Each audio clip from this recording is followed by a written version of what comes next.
What the shit? This is so intense. Oh shit. The fucking wind sushi. My god, it's different every time. Oh.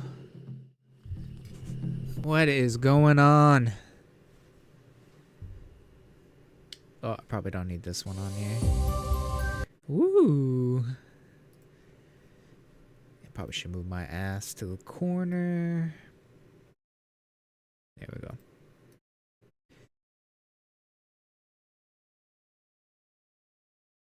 Today's the 3rd. Happy Monday. What's going on? Hope you're having a good Monday. I'm a little bit under the weather, so I apologize if I'm a little bit sniffly. It's just like in my fucking nose. Like I don't think I have a cold from anything. It's just like my inside my nose is all swollen. So I'm like a pseudo mouth breather. But welcome. Hope you're having a good Monday. Hope your life's going well. We're not on this rock for too long, so hopefully you're having a good time. A little bit different stream today. I'm going to be doing we're going to be going through a lot of YouTube videos on Kingdom Come Deliverance 2. Just so that I can kind of get a feel for the game. I also wanted to do like a recap on like the story so far in Kingdom Come Deliverance 1. I hadn't played that game, and I don't think I have time at this point. So I was thinking, I was like, shit, should I play Kingdom Come Deliverance 1 before Kingdom Come Deliverance 2? And I'm a huge Path of Exile fan, so Path of Exile 2 Early Access came out, so I've just been hammering that game for like hundreds of hours. So I thought about it, I'm like, you know, the first Grand Theft Auto that I ever played was Grand Theft Auto 3. And I overpaid retail price for that game because they banned it. Right? Because you could like kill hookers and hook up with hookers and stuff. And I'm like, you don't need to play Grand Theft Auto 1 or Grand Theft Auto 2. Oh, my thing finally broke. That sucks. You don't need to play Grand Theft Auto 1 and Grand Theft Auto 2 to, you know, enjoy Grand Theft Auto 3. It's a separate story. Obviously, it's a continuation story of, you know, KDC or KCD 1 to 2. But there's plenty of, like, lore videos that we can watch. So, I don't even know where to start. Maybe with just a trailer? Maybe this one? Peggy 18.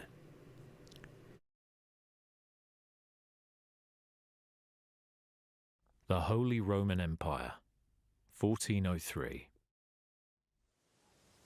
Panie, mój Boże, wysłuchaj mnie. Całe życie mordowałem i ruchałem. Więcej razy paliłem kościoły niż byłem u spowiedzi. Wybacz swemu słudze. Wybacz i pozwól mi jeszcze tylko raz wykastrować tych bezbożnych skurwysynów! Dude's mad. Welcome to the first look at the gameplay of Kingdom Come Deliverance 2, a unique action RPG with a vast realistic open world and a grand cinematic story. As the young lad Henry, you will embark on an unforgettable journey through the beautiful but brutal world of the late Middle Ages. Oh, I know what I could do to fix my shawl thing is get a fucking giant safety pin. Sarah, you got those giant safety pins somewhere? I don't even know if she's down here. My wife's down here My too. task for this quest is to find 2 men-at-arms, Raniek and Ada, and recruit them into a rebellious task force of which Henry is part. With a bunch of talented criminals and violent drunks, you're about to unleash a guerrilla warfare against Sigismund, the usurper of the Bohemian throne. The first man on the list, Raniek, was last seen in the nearby village of Bilani, playing dice in the tavern.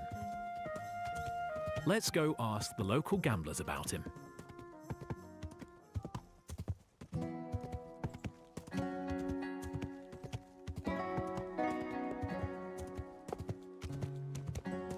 It's very early.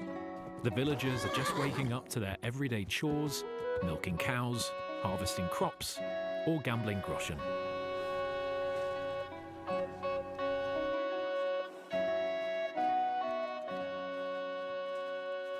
Lord be with you.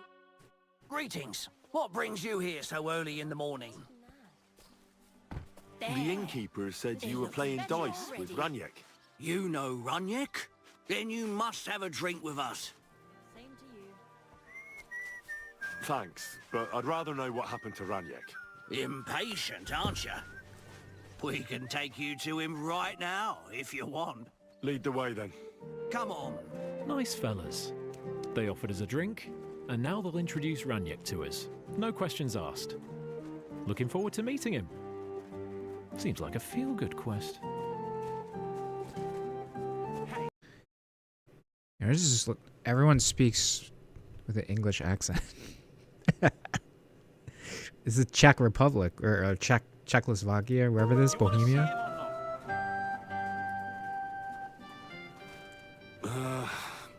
So where is he? What? Where is he? I don't get it. What happened to him? We met this Raniek in Pshitoki. We even lent him money when he had nothing to play with. He swore he'd pay us back. Then we met here and played some more. Raniek kept losing, but he didn't know when to stop. What did he do to him? When it was clear he had no way to pay us back, we started watching him to make sure he couldn't run away. He started whining about having to go take a dump. But we didn't want to watch him shit himself, so we let him go and said we'd wait outside the shithouse. But the bastard got the idea to flee the other way. You mean through... But I reckon it was deeper than he thought. And he never came out. I'm gonna pull Raniek out. Well, Yeah, the pull-out if method. you say so, but I wouldn't go in there for a go. I'll be right back. I got a notification. My daughter just woke up, so I just want to make sure that she's taken care of.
She just got up. But I think the more I talk, it wakes her up.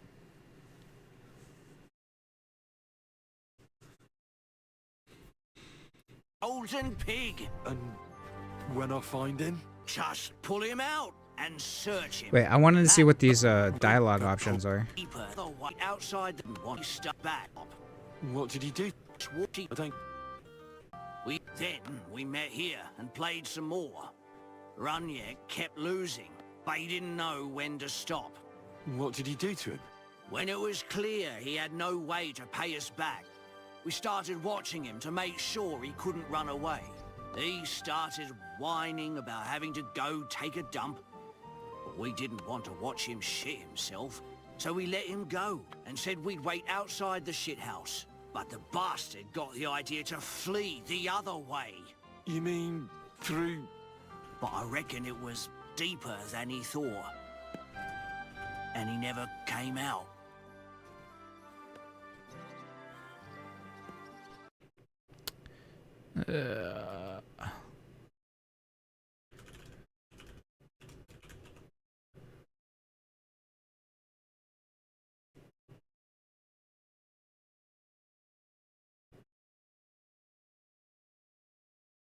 I'm gonna pull Raniak out.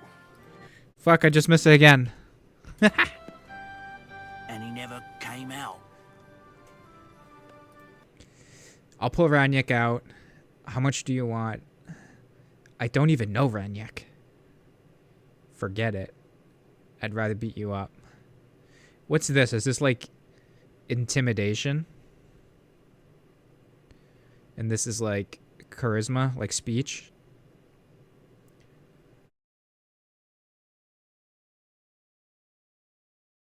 It's got 19 of whatever this skull thing is.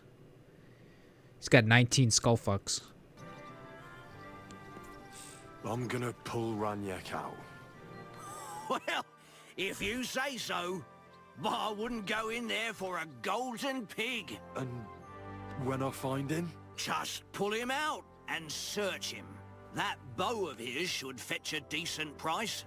Jump in then. Yo, shit The is full. life of a true medieval adventurer isn't always about winning epic battles, saving damsels in distress, and forging your own destiny. Sometimes. Yeah, at my previous job, I live in an area where there's a lot of septic tanks. And so some people in my office, I worked with like engineers and surveyors. Some people in my office, they did septic tank inspections. And if you have like a cesspool, you have to upgrade to a septic tank. It's based off of like Massachusetts law or whatever. But then we would also put in survey and engineer in sewer systems. And a lot of the times, as soon as the sewer system goes in, it's fucking hooked up, people immediately start using it, right? So, but then we have to go in and we have to measure from like lid elevation down to the trough of the sewer, right? And people are already using it, so there's fucking turds and piss and shit and stuff. It's fucking disgusting. Fumbling for corpses. Ugh. In a pile of It reminds shit me of that. Something's moving over there. behind the Blarney Tavern at 7 a.m. Oh, good. That must be him. Ugh, it's like Here a we fucking go. biohazard, dude. Finally. It will make you so raw sewage can make you so I sick. don't think they deserve the bow after all. I can smell this. Don't be afraid. Feel around. Hey, where are you going?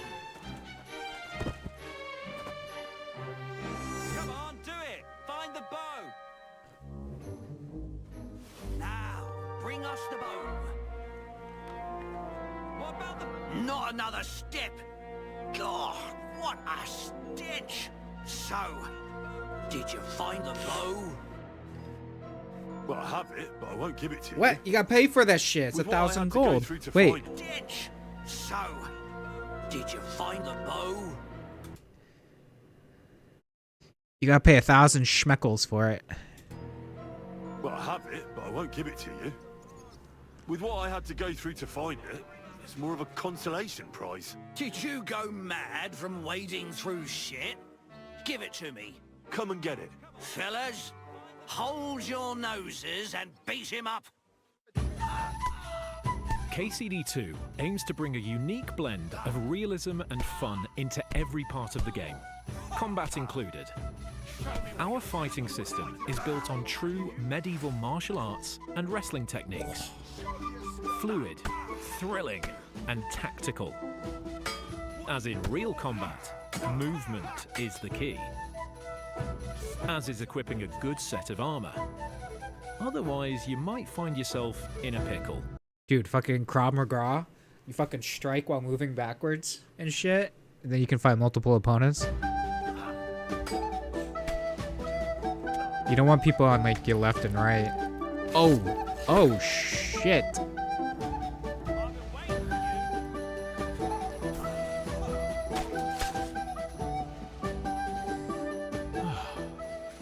We should leave before. Yo, someone that's notices second kill.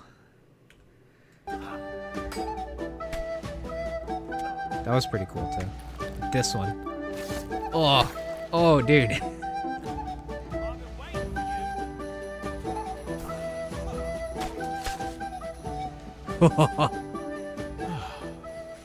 We should leave before someone notices the new corpses and starts investigating. What the? Did I step in shit? Oh, it's just you. I, didn't have the time to wash up. But I'll do that right away. I also thought about Proven like by how I'm gonna play this lovely game. lady, the world reacts to your behavior, looks, and even smell. Murder! I found a body! Time to vanish. There's been a In order murder. to properly wash away our morning adventure, let's visit the best bathhouse around, which is located nowhere else than in the great city of Kuttenberg.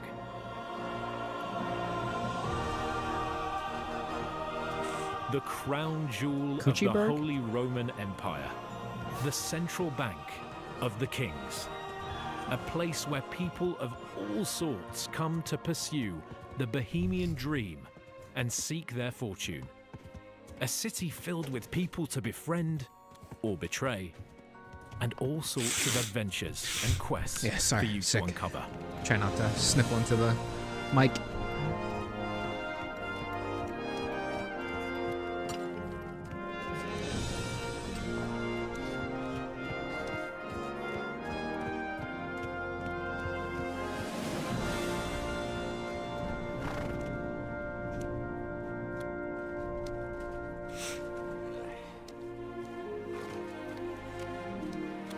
Don't cause any trouble, got it? I'll be with you. We rode all the way here, smelling like sewage. But it had everything. What can I do for you, you stinker? Wait a second. I've seen this woman before.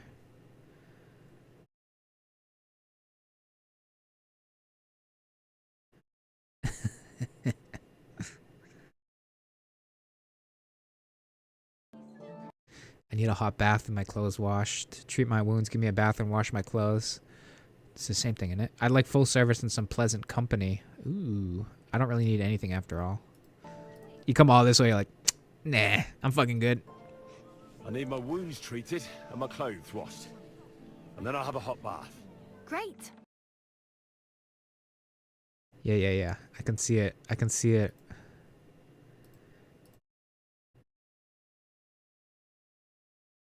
Alright. It's like, you can't fool me.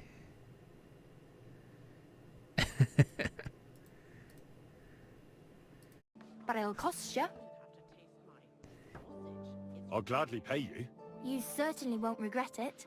My baths are first class. Oh god, fucking how old is she? Now that we're all scrubbed up, let's take a stroll around the city. The world in KCD2 doesn't wait for you to come and trigger the lives of its citizens. All inhabitants have their own day routines. Merchants, wenchers, soldiers, or executioners. They all wake up, go about their workday, and once that's finished, they go home to their families. So there's like a, I kind of know like the premise behind it. There's like melee combat. There's dialogue. Like you can talk your way through certain incidents, and there's like some kind of like sneaking around aspect, like pickpocketing, and lockpicking and shit. Initially, I was just gonna be a silver tongue, but like the combat looks cool. I want to like interact with the combat, so I think I'm just gonna be a really like douchebag knight. or to the tavern. My to their first beers. playthrough. Are you whistling at me? I'm not interested. It's like KCD2 killing aims to bring people you a whenever I want uniquely and fucking reactive, wenches. believable world. Whatever you do as Henry, it will have consequences, and you will feel them. Have you haggled too long with the greengrocer about the price of his cabbage? Well, now he's pissed off, and you can forget about any sale. Thrown your favourite hat in front of a beggar kneeling by the church. Come back a minute later, and you'll see him wearing it proudly. Or killed the local innkeeper's husband. She'll be crying in front of her house the next time you go there, making you feel really miserable. Across this demo, we'll play as a good-hearted lad. Apart from the ending, though.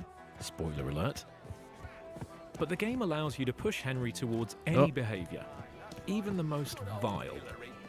Here's a quick example of what you'll be able to do to stir some mayhem in the city.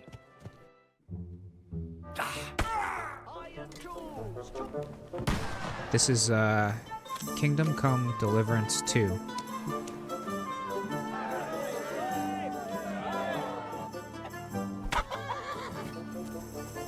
Maybe I should put my... Did you forget your clothes somewhere? Aye. At your mother's place when I was shagging her. Come... Wait, that was a good line. This is coming out tomorrow.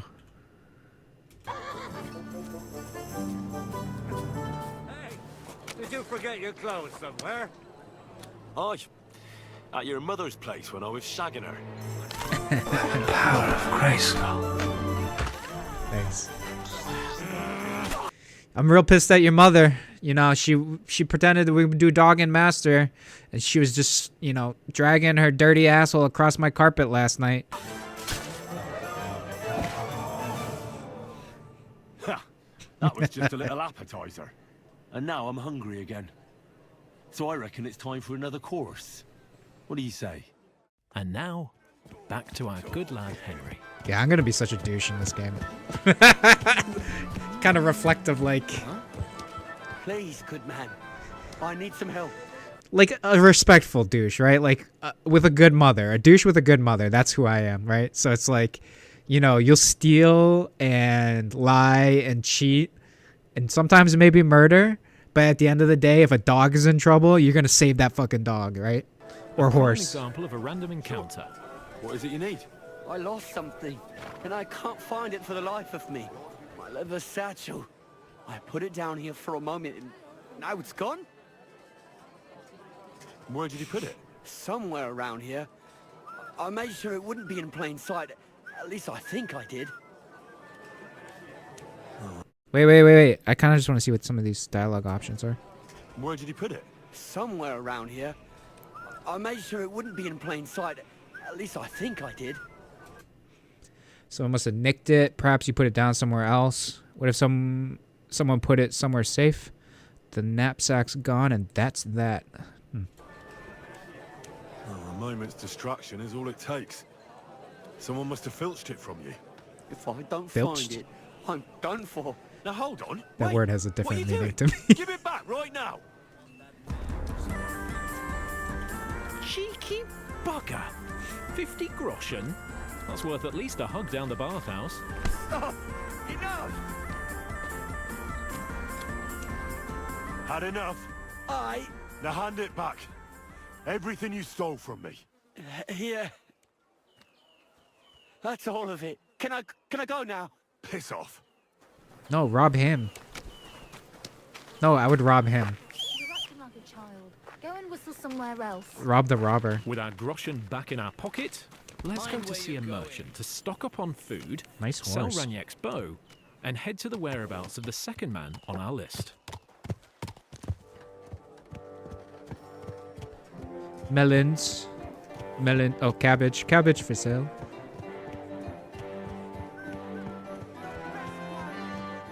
They might need a little bit more rendering on that cabbage.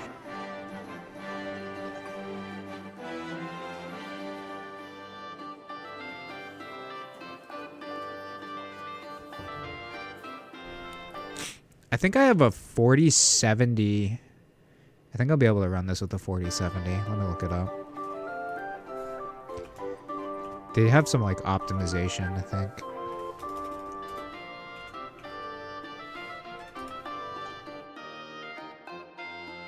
Fresh bacon is good, but then again, it won't last too long in your inventory.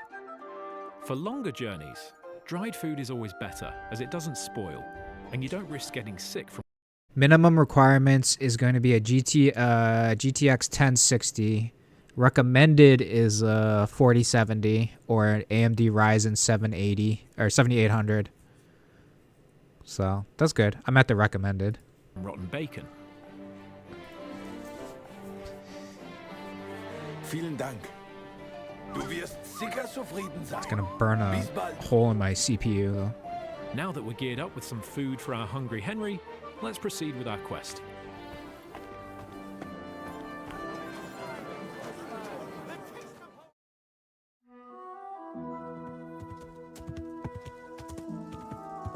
The world in KCD2 is filled with places to discover. Let's have a look at this old ruin. There might be something valuable. This kind of looks like where I live.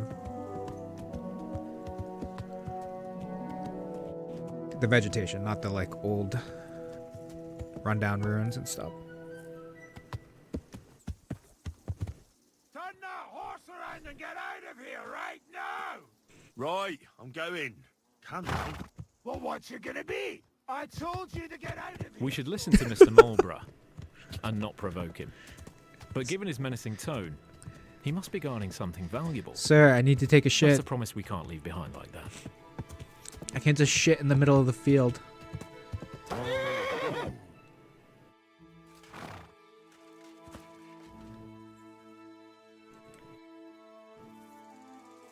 Let's change our outfit to something more quiet and drop the chainmail for a bit, so we don't rattle across the whole camp. Bohemia.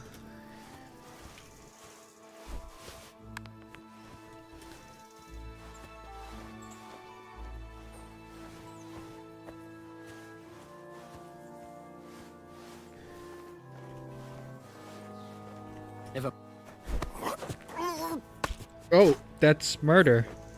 That's the worst crime.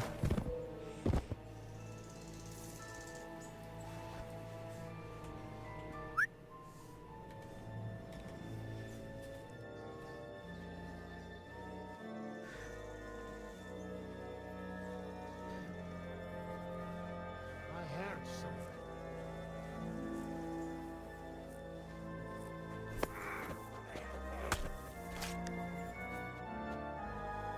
Yeah, I'm kind of into this, like sneaky, stealthy boy. Yeah, I looked it up. Czech Republic is that latitude? Is the same latitude as where I live. I just live on the An alchemy lab. other side of the ocean. Of course. Oi, Pinkman. God damn. Bastard! Attack! That was a terrible shot. Shut your stuff. Fucking Friar John. As you can notice, shields are very handy when you carry only a short weapon and have a free hand. But we cracked it right enough. Let's try to dodge and attack him right after. There you go, Henry. Yes, the weapons and shields can fall apart during combat if they're damaged enough. So it always pays off to take good care of them. I'm just getting started. Why is he holding the sword so far out? Is that like a fighting style?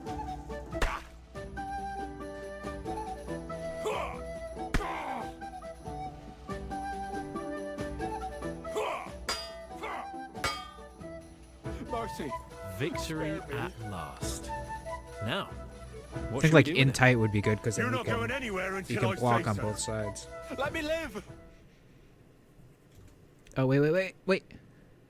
I'm freeing you. The usual. Give me your weapon and leave. The usual. Give me everything you have and scram. Yeah, he's a 28 skull fox and 26 hearts, and he's mad. Oh, the guy is mad. Okay. Give me everything you have, and I'll let you go. All right, easy now.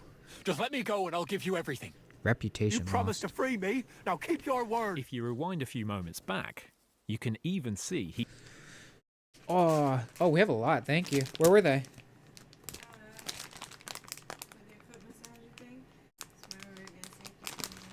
Oh, that's right. Yeah. I'll show you guys what I'm doing here real quick. Just a little repair. So it is cold as balls in my basement. I have no heat. So my mom at like a thrift store bought this secondhand mink shawl from like, I don't know, it's gotta be from some old lady's closet or some shit. And the hasp that like holds it together here, it's really nice. It holds it tight and keeps me warm, but it just fucking broke. So I have these like jumbo fucking safety pins. It like pierce my eyebrow on stream. That I can fish through here, I think. This is gonna end poorly. How the fuck? How am I gonna do this? Oh, Jesus.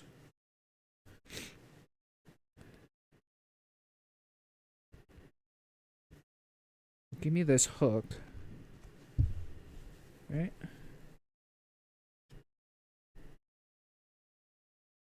Yeah, now it's a sewing stream. Sorry.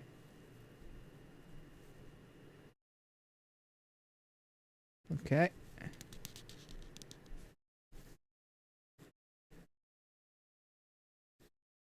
I think it was better if I went from the...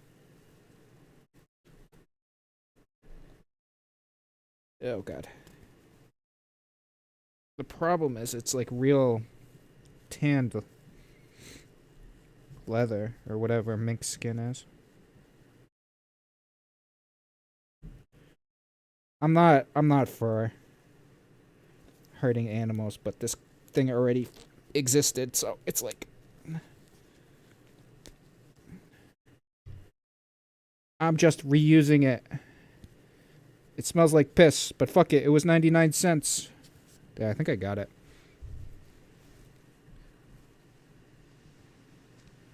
A little bit wonky. Here we go. He gave Henry his red shoes, but it could have been much worse for him. Yeah, this is how I want to play the game. I'm not getting myself killed. Double tapping motherfuckers on the ground and stuff. There must be something of great value here.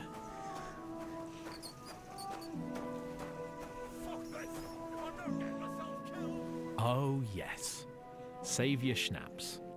A classic period potion through which you save the game. This was worth the 3 kills. Unlike the bow. Oh, you save the game with a potion? That's kind of cool.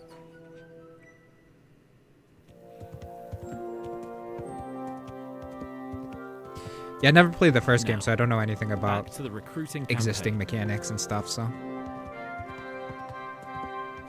The second man on the list, called Ada, was supposedly misbehaving last night around this village. And the gossip says he was caught with the butcher's wife.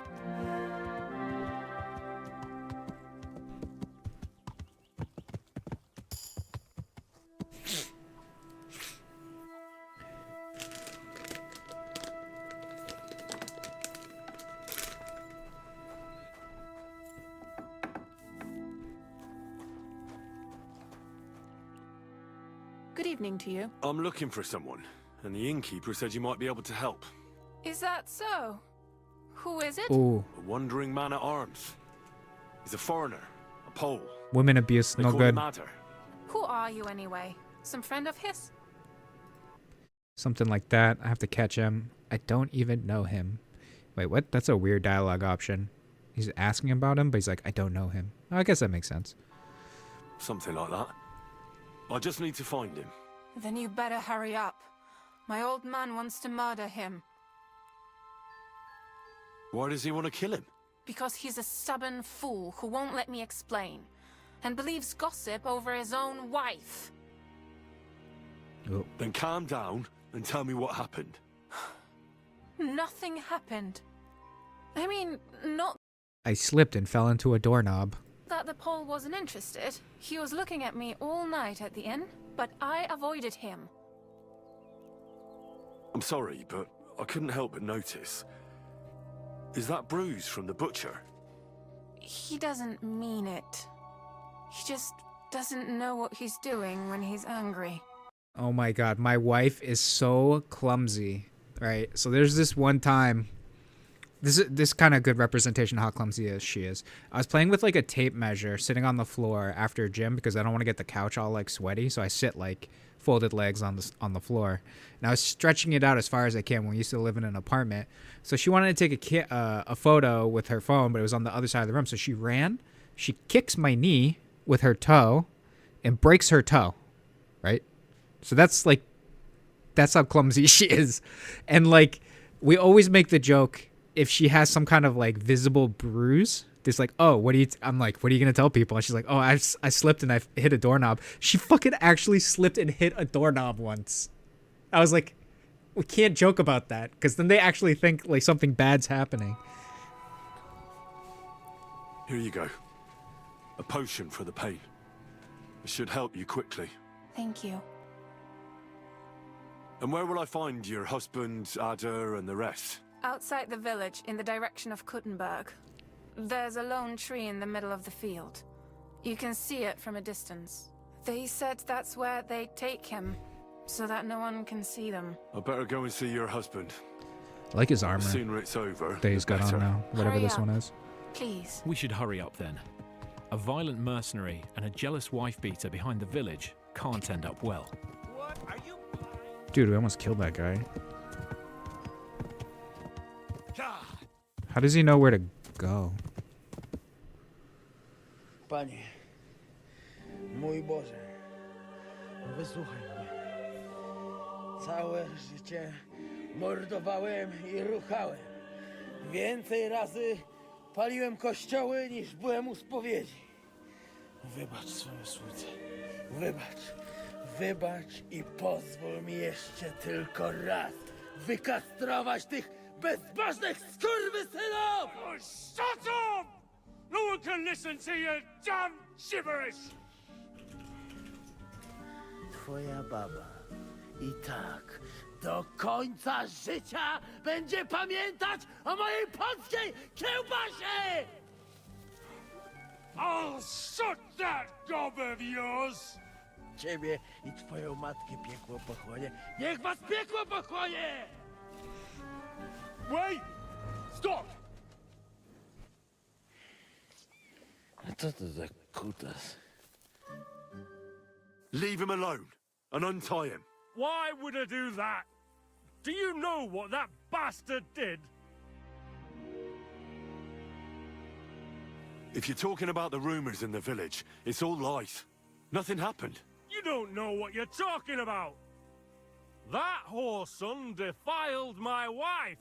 My Eva, eh? He should be glad we're only gonna hang him. If I had my way, we'd Got cucked. castrate him as well.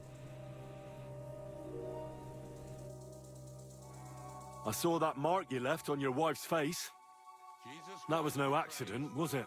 What are you on about? You'll raise your hand to a defenseless woman, but you need a whole gang to take on a man. Think you can insult me, do you? Shut your gob. Get him, lads. Chwała Polsce, kurwy! Whoop. Jebać was! Can you save him?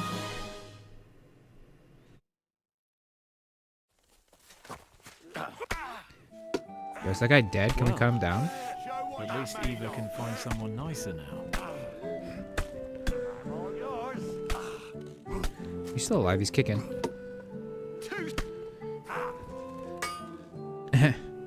He's not sleeping with her feel quite hungry! the other night. He's sleeping with her now. The husband's dead.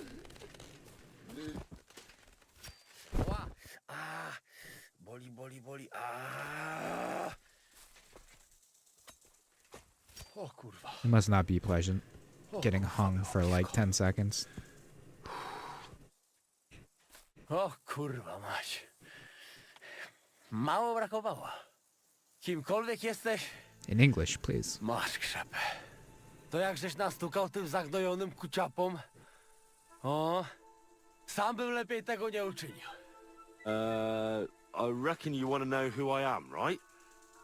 I'm Henry. Henry. Nie. A dlaczego ty mówisz do mnie jak do głupca? Yes, that's me. Henry. I was sent by Dry Devil. He's waiting for you at the Devil's Den. O, żeż kurwa, czart żyje? To jeszcze go nie powiesili? Kurwa, patrz, głupim to szczęście sprzyja. As you say, in the Devil's Den. That's where all of us are supposed to meet. O, złaciutki. We're not supposed to know what he's saying. Kocham cię. Gotcha. Chodź ze mną. Musimy to opić w czartówce. Go ahead. I'll meet you there later. Dobra, to tam się spotkamy. Kurwa, już się nie mogę doczekać jakiegoś ruchanka. What a day, Henry. You did good. Now, off to find a bed, a bite to eat, and prepare for more tales to come. Oh, so you can summon the horse anywhere, looks like. Interesting. Good. This concludes our gameplay showcase of Kingdom Come Deliverance 2.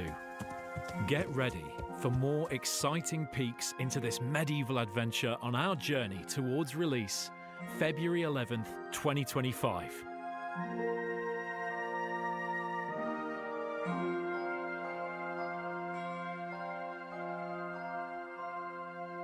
Peggy 18.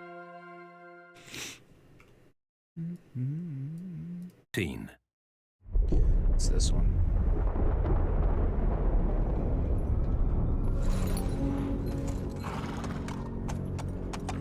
Official game reveal. It's probably older. 9 months ago, it's come to term. When it seems you're out of luck,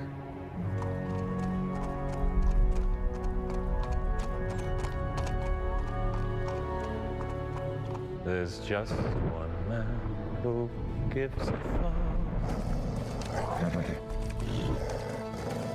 A friend who'll never leave you stuck.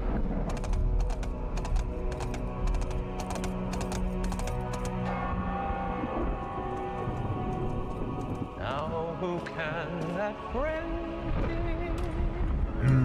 I wonder what the churches look like.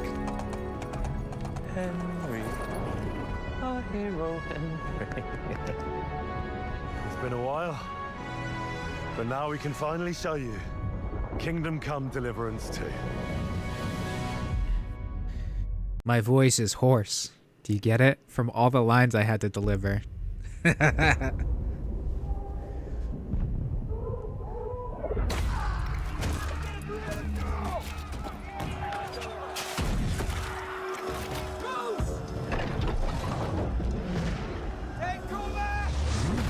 Trebuchet.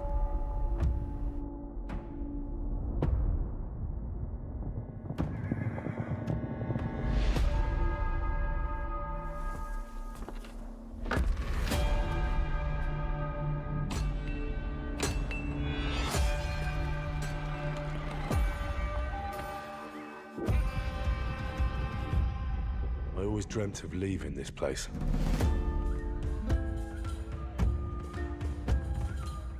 Becoming more than a peasant.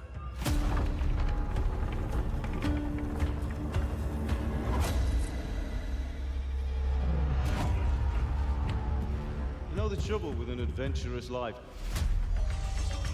It can end before it gets started.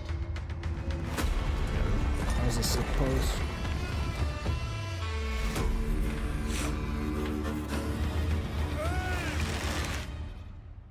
Congratulations, Sir Knight. You finally become a man.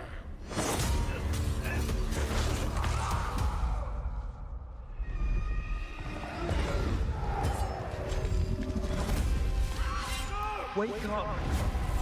Pull yourself together, Henry. The guy looks like a dick.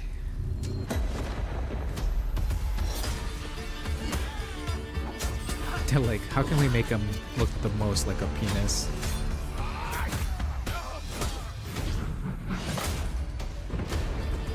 Nobody will hand anything on a platter to men like you and me. You still have a long way to go till your work is done. Ooh, puppies.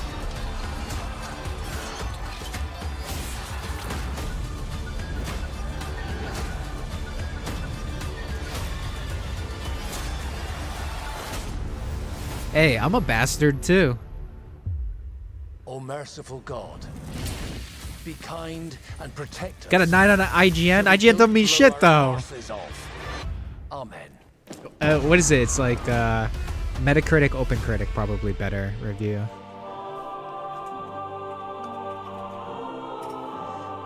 IGN is not what it used to be. Hello and welcome. My name's Tom McKay, and together with Luke Dale, we're here to present the first in-depth look at Kingdom Come Deliverance 2, an action RPG set in a realistic world of the late... OpenCritic.com give it a 89, which is very good. Mighty. And let me look at Metacritic. Middle Ages. We're in Kuttenberg, a gorgeous city at the heart of Europe, but also at the heart Excuse of me. KCD2. Sorry, I'm a little bit sick. So let's take you into the Metacritic, world of the 87. game with the help of Warhorse, the creators of this medieval saga. It's almost exactly 10 years since I was doing a video like this, introducing our new game. It's almost exactly 6 years. Yeah, you might have missed it when I was telling a little story. Like when I was much younger, I was not supposed to play Grand Theft Auto 3. It was banned. So you had to buy like one of the remaining copies or whatever. And so I overpaid retail price and bought it behind my parents' back. I was under 18 at the time. And it was like, you know, like killing hookers and hooking up with hookers were in the game and killing cops and stuff. And I had never played Grand Theft Auto 1 or Grand Theft Auto 2. It took nothing away from Grand Theft Auto 3. I think it's the same case here. I don't think this is going to take anything away. He has some backstory. I will watch a video about his backstory later on the first game. Released. So now it's perfect opportunity to show you what we have been working on. From what I've heard and read, it's like the first game, but more optimized for graphics, better graphics, more like they just expanded on the first game and made it better, made the shitty things better. Those 6 years, which is Kingdom Come Deliverance 2. And where else to do it than in this magnificent cathedral in this royal city of Kuttenberg, where majority of this game takes place. Back then, 10 years ago, at the beginning, it was only 11 of us in a small office. Now it's 250 people working very hard for years to bring you the ultimate medieval RPG adventure. It gave me Larian Studio vibes. Kingdom Come Deliverance 2 follows the adventures of Henry, a young lad who barely survives the invasion of a raiding force on his village. Henry embarks on a quest of revenge against those who butchered his family and burned his home to the ground. Oh shit, he As killed his a trusted family. squire and friend to young Sir Hans, our hero Henry is sent on a simple mission, but things turn ugly very soon. Kingdom Come Deliverance 2 is a continuation of Henry's previous adventures. Yeah, you can buy it on Steam if you don't like the first couple hours. You can find it. Henry is a character that I think everybody can identify with because he starts off Steam's return as policy. a kind of nobody and goes through life with all these immense challenges. And I think... Yeah, if you buy it on Steam, I know some people can't buy it on Steam, but if you really don't like it, within the first 14 days and less than 2 hours of playtime, you can return it. I feel like everybody can relate to that. Hans is all the kind of fun times and all the kind of ebullience and joy that Henry has in himself, but it takes a bit of accessing, and I think Hans really helps him to do that. Whew. You were right about our stench. Let's hope this water isn't too cold. You wouldn't want your pride and joy shrinking. I'm more worried about it being too deep. Come on. Hello, gay boys.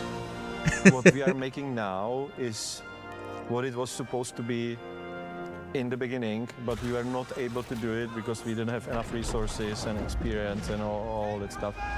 We've proven that the concept works, and now we can take it to another level. Looks beautiful. Which we always wanted. The game is much bigger in scope. Original game we had, I don't know, 3 hours of cutscenes. Now we have more than 5. Regarding the size of the world, it's 2 times bigger than it was. The story is longer. Wait, 5 hours of cutscenes?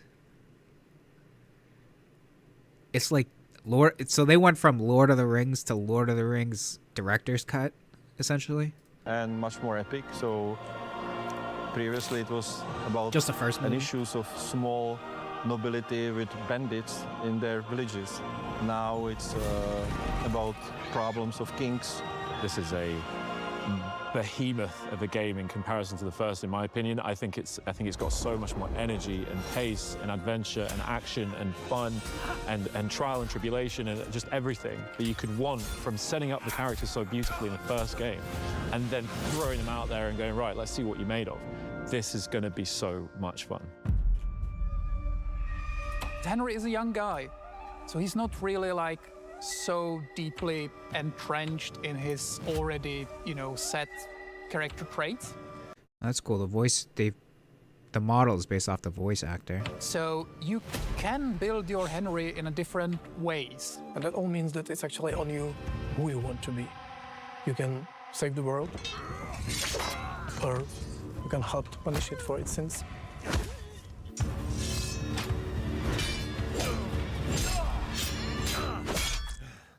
Isn't it's also historically accurate, but isn't the pig nose helmet, isn't that French? We don't want to do that for the historical reasons or something. We want to do that for the immersion, and we want you to feel the sword in your hand. We want you to feel threatened by the enemies on the battlefield. We want you to fight for your life. As far as missile weapons go, we added new type of weapon. We added crossbows. Oh, crossbows also, are new? That's some cool. early firearms. Kingdom Come feels like the good old school RPGs. It will always surprise you what you can and cannot do. You can be better in combat. You can be a sweet talking guy who talks his way out of problems. You can be a charming knight. You can be a thief, a scoundrel. Anything you do will be recorded. People will remember it. If they saw you do that, our crime system will react to that. For example, when you are, drunk and naked, people comment on that on the street. And now you can also reply. You can tell them, oh, I'm sorry. Or you can tell them, piss off, man. If you do a lot of criminal stuff around the village, people will start to be suspicious. They will greet you differently. So try to make these little things collapse into like greater mosaic where your actions are really reflected. It will always surprise you what can be. Just a little thing too. I speak one language. I can barely understand Spanish. And I always I like when Europeans say English words kind of funny, and I'm not poking fun of them. I'm amazed at how well Europeans speak English. It amazes me. It's like they're like, English is my second or third language, and I'm like, you're as 95% as fluent as I am, and I'm like, oh my god. So I'm not making fun of them. I just like the way they say certain English words, like teeth instead of thief.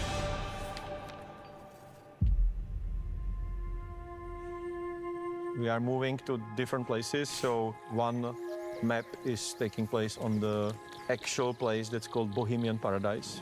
And it's really beautiful nature with quite unusual rocky formations all around. And then we are moving to totally different, rather... So this right here, this is kind of like a quarry with rocks in the background, and it's really like a stream with like woods and stuff. So I live on the same latitude as the Czech Republic. I think that's where this is.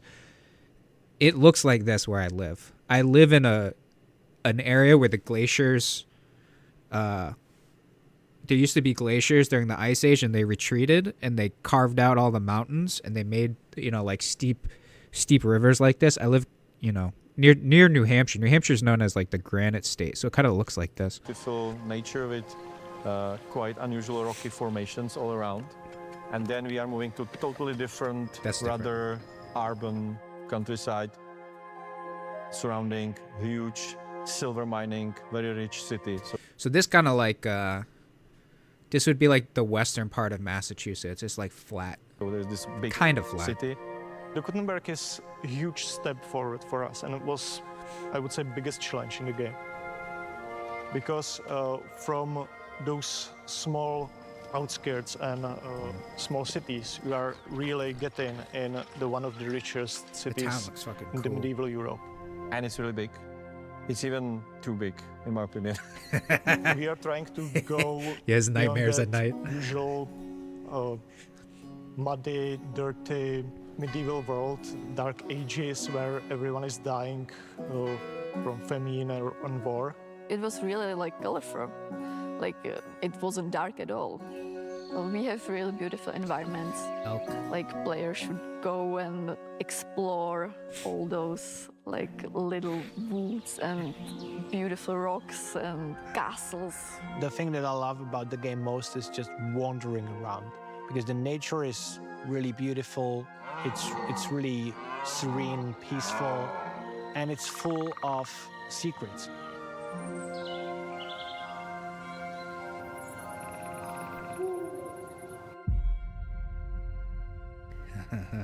That owl, I have owls where I live.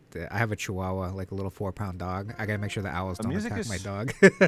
Big part of the game. Jan Walta is the composer as with the first game because I think he's awesome, he's a genius. Oh wow. I get in trouble for the music. Not if it's like orchestral usually. Some game studios care, some don't.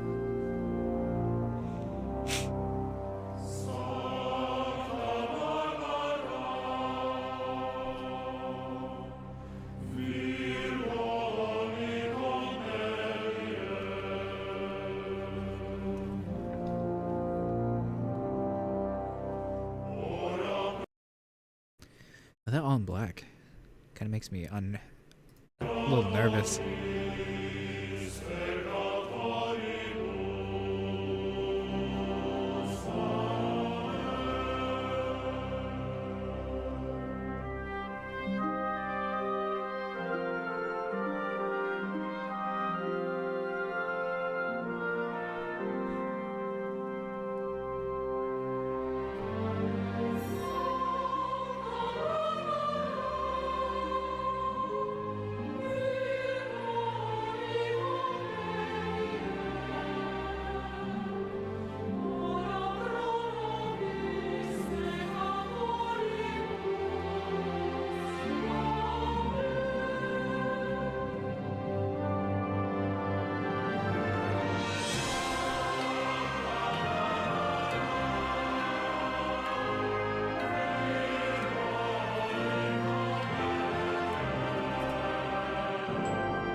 In this game, you can experience something you cannot experience anywhere else. I think players will be really impressed by that. Look at this. Look what I can buy for $100. I can get a pig-faced bassinet.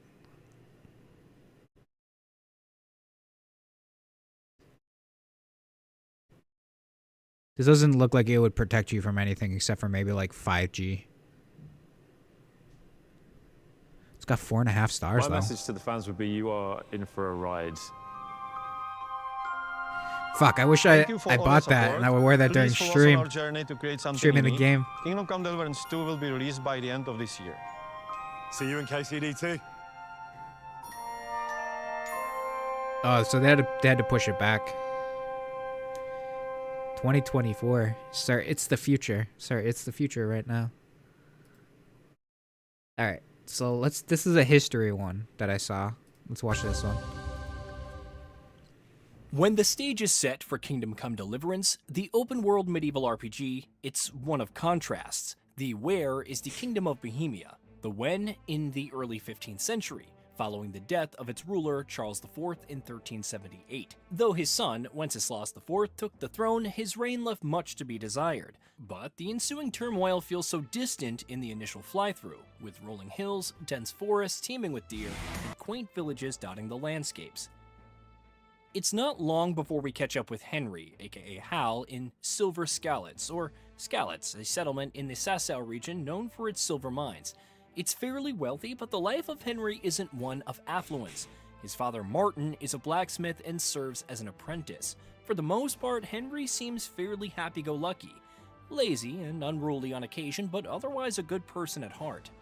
Unfortunately, the circumstances surrounding Wenceslas IV would have dire circumstances rippling throughout Bohemia, reaching all the way to Henry's family. When the current king annoyed the remaining nobility with his attitude, including missing his own coronation, they would go to Sigismund. As the king of Hungary and Croatia, he's also Wenceslas's half-brother, so he carried out a solution that seemingly made the most sense at the time, kidnapping the Wenceslas to convince, read forcefully at blade point, to abdicate his throne. From there, Sigismund would invade Bohemia, pillaging the former king's territories to consolidate his own power. None of this was known by Henry, his family, or the other villages in Skalitz. Henry and Martin are busy working on a sword for Sir Radzig Kobyla, the hetman of Wenceslas IV who administrates Skalitz. Given the town's importance and wealth due to its resources, Radzig's position in the current monarchy, and Sigismund's invasion, you could probably guess what happens next. Skalitz is attacked by a Cuman army and subsequently burned to the ground. Sir Markwart von Olitz, who serves as a lieutenant for Sigismund, leads the attack and slays Henry's parents. Henry has no other choice but to run, taking the sword with him. Though he arrived in the village of Talmberg to warn Sir Divish of an impending attack, von Olitz would arrive the next day with his army in tow. Thankfully, Sir Divish convinced him to leave. With his life turned upside down, Henry's first objective was to return to Skalitz and bury his parents. Sadly, life would kick him even further when a group of bandits stole the sword and severely wounded Henry. He would be saved by Teresa, who also saw her family butchered during the Purge of Skalitz, and Sir Robard, who commanded Talmberg City Guard and whose troops helped Henry Talmberg. After burying his parents, Teresa would take Henry to Ratay in the Sassau region and tend to his wounds at her uncle's mill. Ratay is where Henry's journey really begins. She looks like my wife's girlfriend. Sir Hanush of Lepa serves as its acting lord, with Hans Capon, his nephew, being the true heir. Hanush was also close friends with Radzig to the extent that when the latter survived Skalitz's destruction, he led survivors to Ratay, where the former sheltered them. To ultimately seek revenge for his parents' deaths, Henry wants to join Sir Radzig's service, which ultimately leads him to train with Captain Bernard. He also meets with Hans, who is more arrogant and spoiled due to his noble lineage. Despite a scuffle and their innate differences in society, the two become friends during a hunting trip, sharing their experiences, including the circumstances that led to Henry's arrival in Ratay. When Hans stumbles upon a Cuman camp, it's Henry who ultimately saves him. Not only does this solidify their friendship, but also allows Henry to join Sir Radzig and his envoy. They would eventually set out on a mission in Neuhof, which has seen widespread slaughter, and learned that Runt, the Envoy. You can make Henry gay if you want to. Me. By leftist slime. leader of the initial group of bandits who stole the sword, led the raid. I'm a little bi-curious. Well, I'm a little bi-furious. Embarking on an investigation to locate his whereabouts, he goes from a stud farm in Neuhof to looking for a man with a limp in Uschitz. He then heads to Ledechko to speak to someone named Riki, and finally ends up at Timi to eventually find Prebislavitz to find the bandits. Upon arriving at the camp with Sir Radzig and Sir Bernard, they discover Cumans alongside the bandits and begin a bloody battle. Henry eventually finds Runt and they engage in a one-on-one fight. Though the former emerges victorious, slaying Runt in the process, the sword is sadly nowhere to be found. The overall turmoil also affects Henry, leading to a short break as a bailiff in Prebislavitz who oversees the reconstruction in the DLC from the ashes. Sometime later, it's revealed that bandit raids are still ongoing. As it turns out, the raids are at the behest of a mysterious individual known as the Chief, using counterfeit coins to organize them.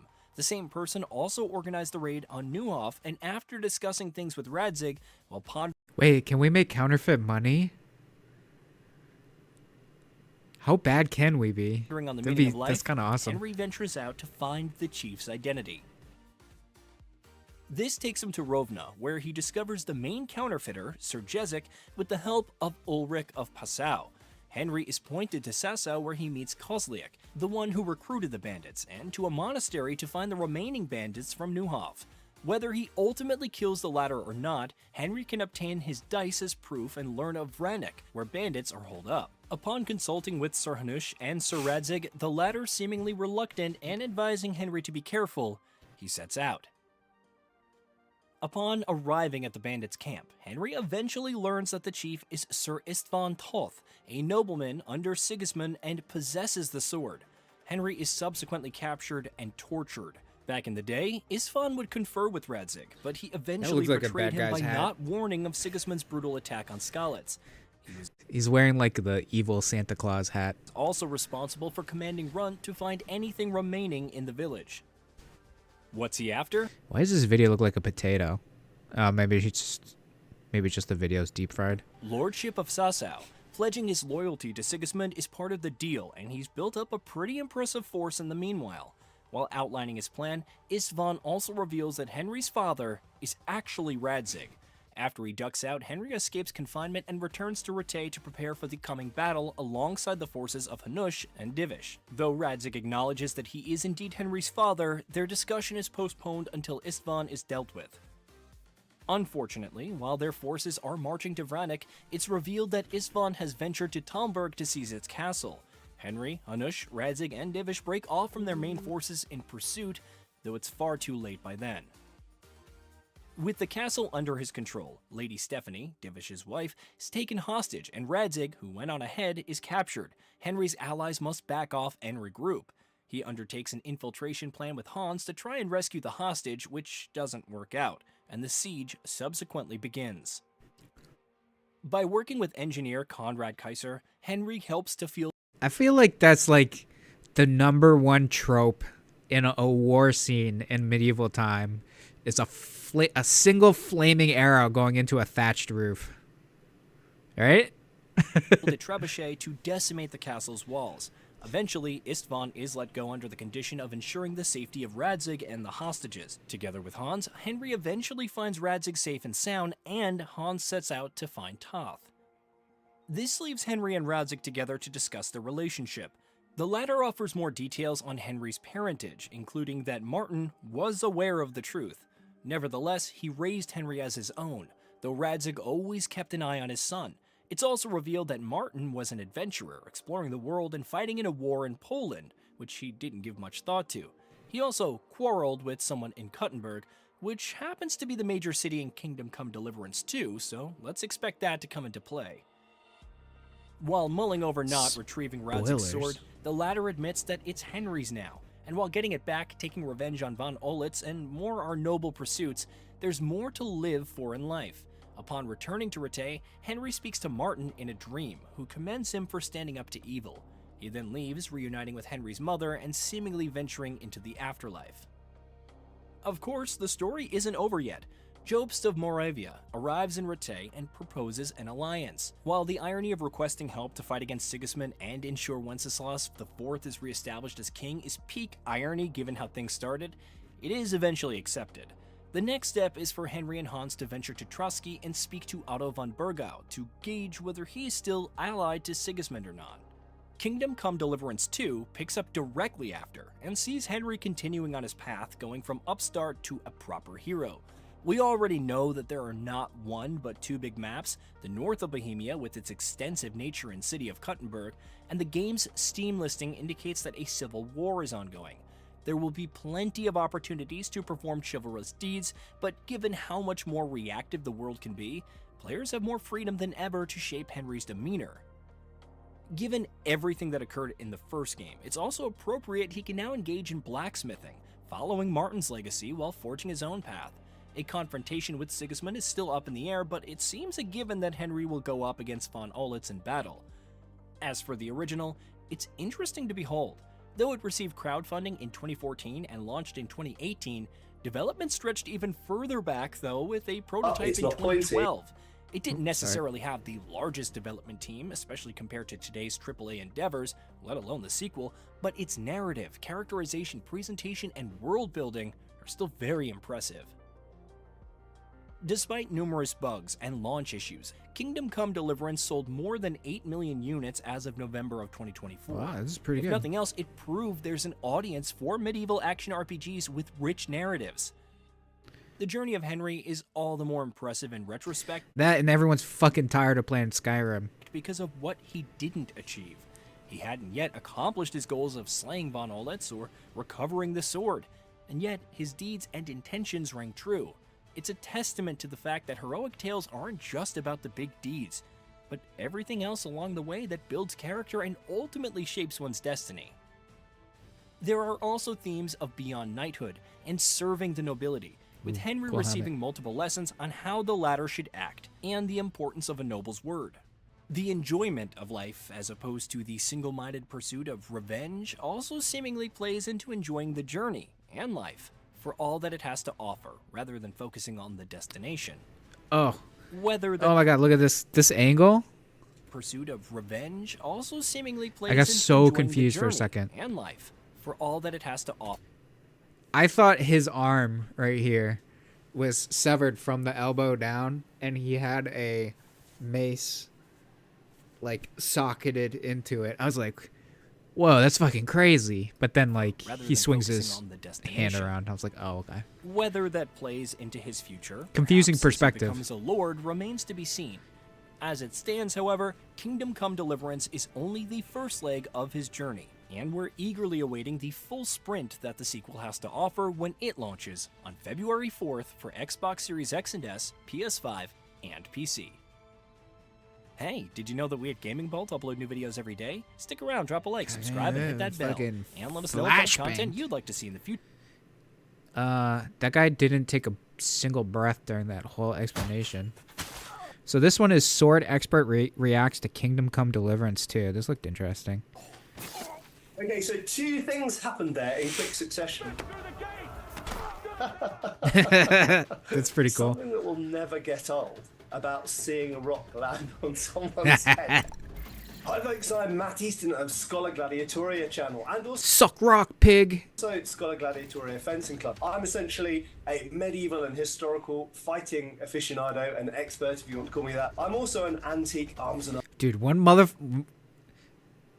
I don't know anything about martial weapons or weapons, and when motherfuckers start swinging swords and stuff around like that close to their body, I'm like, holy fuck. I'm a dealer, and one of the other things I do is I study the original historical artifacts, the arms and the armor. So I'm a former archaeologist myself, and currently I do work with Windlass Company, replicating swords, and the Royal Armouries, looking at original arms 460 and armor, and then pounds. creating perfect one-to-one replicas of those. And today we're going to be looking at some gameplay, some battling, some fighting from Kingdom Come Deliverance It's 2, like- looking at the arms and armor. I don't know, $500 to $600 US. Fucking expensive.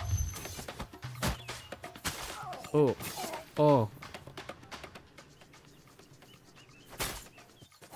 I'm going to stop right there. So I'm really impressed that they have people standing in what looks like a guard position. This So is armed out in so much, though. fencing or any martial arts, it doesn't matter whether you're looking at HEMA, so historical European martial arts, which is what I do, or whether you're looking at Japanese, Korean, Chinese, whatever. Usually Me. you hold weapons, I'm Korean. or indeed if you don't have a weapon, you tend to have certain stances and positions that you fight from. So I like the fact that they do have thought out and specific guard positions shown, and then that first blow that comes in, he does a pretty conventional parry, as we'd call it, on an inside guard or cart, if you want to use sort of 19th century fencing terms. You can see that they consulted with people who know about historical combat, and I know that the team Weird. It's weird when a gaming company consults with professionals about the thing that they're trying to recreate in the game. Unlike some other companies that try to do fucking historical Japanese shit. I won't name names. that work on Kingdom Come have absolutely consulted HEMA experts on this. Right. Okay, I really like the detail Try to there decapitate and the him? use of the left hand. So, you know what? I've got a medieval sword here, you know, as you do. So one of the things that I think not everybody realizes is when we're using swords, especially... Wait, this guy is fucking cool. Wait. Hold on. I have a sword too. I have a sword too. I can be cool too, dude. Look at this. This is one of Zoro's swords. This is just a fucking wooden sword. It's not a real katana. Just using a single sword by itself. We'll often use the spare hand. So it's great to see that you can use it for grabbing the other person's hand or I think I'm pretty cool and I have 3 swords. This guy has 30 swords behind him. I wasn't too happy about that cut though, and there's a reason here. Now we're going to talk about the armor. So the guy is dressed in kind of late 14th century style armor, as far as I can see, which is a bassinet helmet with an attached aventail, it's called. So that chain. Oh, look at that. The Hannibal Lecter helmet. I want that shit. Ubislop? Yeah. It's too bad. I really like the Egypt and Greece one, or Rome one. Mail around the neck. That's called an and Black Flag. Now, oh fuck, Black Flag was so good. You could stab through it, but you wouldn't be able to cut through it. So I'm not that happy about the cutting move specifically shown against the mail because it wouldn't go through it. Although I like his guard position, it's kind of weirdly wide. There is a guard in the Italian systems that'd be called posta di finestro. Said it was too wide. Guard, and usually it's held closer to the head. The problem with holding the weapon wide is it increases your reaction time. Say someone attacks to this side of my head, it means that I've got to move the sword further to get it over there. Yeah, you need 2 hands on the sword. This actually isn't technical stuff. As soon as you get people sparring and fencing, and someone's actually trying to hit them, you'll notice that a he's wide got position armor like on this his very other hand. quickly becomes a narrow position like this because they're trying to move as quickly as they can to either attack the opponent or defend themselves. But for Yeah, that's cool. gameplay He's like purposes, this, I can like kind a of boxer. understand why maybe that makes it clearer to see. Oh.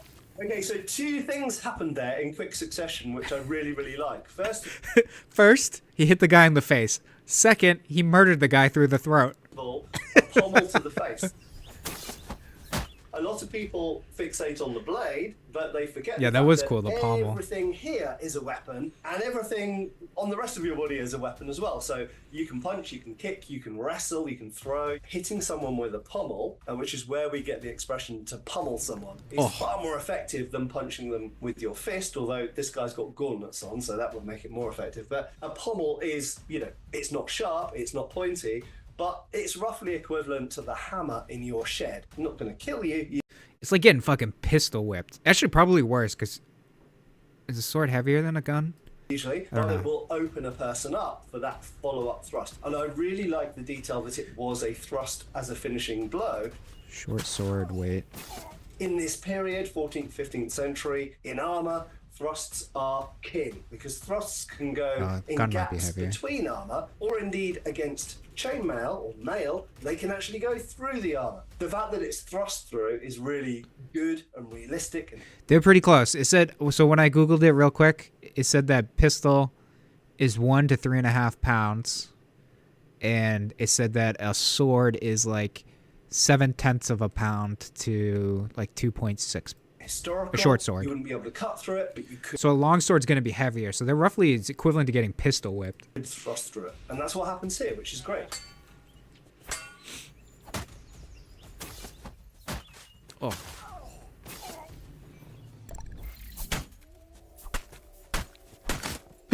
This is an interesting fight because it's asymmetrical. them We're not up. armed the same way. So we've got our opponent has what we call an arming sword. It's called that because it's the sword that you arm with, which means get dressed essentially when you put on your armor. We, the players, are using a flanged mace. Called that because it has flanges around here which are designed to concentrate the energy but also bite into Doubles as a coffee grinder, triples as a sex toy. armor that we're hitting. And we've got a shield. Now, I have to say, if a person's got a large shield and the other person doesn't, they've got a massive advantage. So on paper, the person with any kind of hand weapon, even if it was just a hammer with a shield, will have an advantage over someone who's just So maybe got a go sword, like because the shield is such shield and short people sword, carried them or for some kind of centuries one-handed and millennia. weapon. So although I really like, the guard positions and the way that they're moving, does look like it's been slowed down, and I would kind of like it to be dialed up. At the moment, it looks a little bit like slow motion taking turns. I like what they're doing, I just don't quite like the speed they're doing it at. Well, it's a game, dude. It has to Yeah. Right, I like That was that sick. more, that quick flurry. So that looks more like fighting speed to me with those flurry of attacks from the mace. I also like the variety, and I like the fact they have the thrust in there, because although you might go, oh, well, the mace doesn't have a point, so you can't thrust with it, but you can thrust with anything. You can thrust with a walking stick if you like. So That's right. Listen to this guy. You can thrust with anything. I also like the variety, and I like the fact they have the thrust in there, because although you might go, oh, well, Look at his the mace face. doesn't have a point, so you can't thrust with it, but you can thrust with anything. You can thrust with a walking stick if you like. So a thrust like this into someone's face, because it's an open-faced helmet, is going to be very effective. You have all that fucking force thrusting. And you got like a little pea-sized fucking piece of metal at the top. It's gonna fucking kill. More effective than a punch. Smashing someone in the face with the point then opens them up to a hit somewhere else. And I really like they have that hit to the back of the leg. I wonder if they got the idea for that from talking to bowhurt or full contact armored fighters, because this hit to the back of the leg is quite favored in armored fighting because it's where you don't have very much armor. This is another reason why the Czech are also really good at hockey, because they know where the weak spots are in hockey equipment, that you can slash people behind the knee, behind the leg, right? I learned this from a young age. You slash them in the back of the leg with hockey if you piss at them. What was the easiest weapon to use? I don't know. I've never played KCD1. It's actually beautifully done. We can see an encampment, we can see baggage train.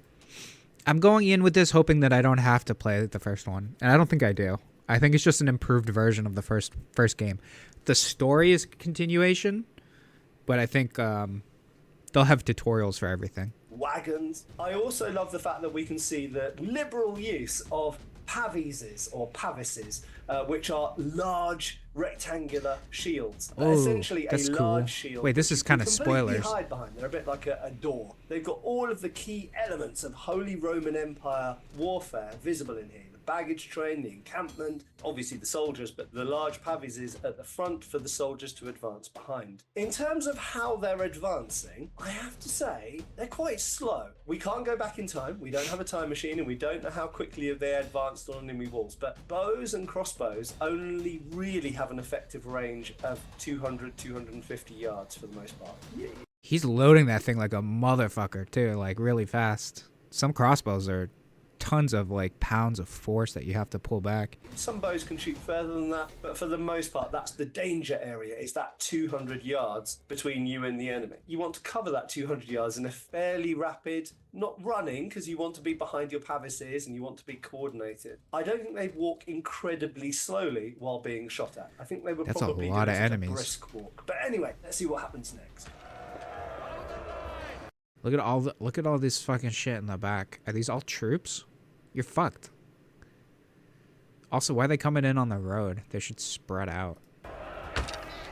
So one other thing that's missing here is, why aren't they shooting back? So generally, if you're attacking Yeah, it just seemed like fortification or a ship, one Henry's of the priorities family got is murdered. To try and He was on the clear wrong side of enemy the war. defenders, you know, it's covering fire to clear the In defenders summary. from the walls if you can, or at least get them to get their heads down. An immediate way that the attackers could reduce their casualty rates is to be shooting back. Now I'll show you.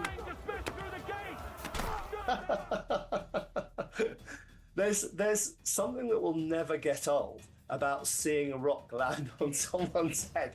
Obviously not in real life, you know, but in an animated and fun recreational way. But This guy's you know, fucked. the fact that this person had a bassinet, this type. This guy likes violence. I don't know if anyone's ever seen that movie Midsummer, where the people are like jumping off the cliff because they got too old. Let's get this up here. Actually, don't know if I can show this. This is very violent. I'll pause it right when it gets too fucked up. Right?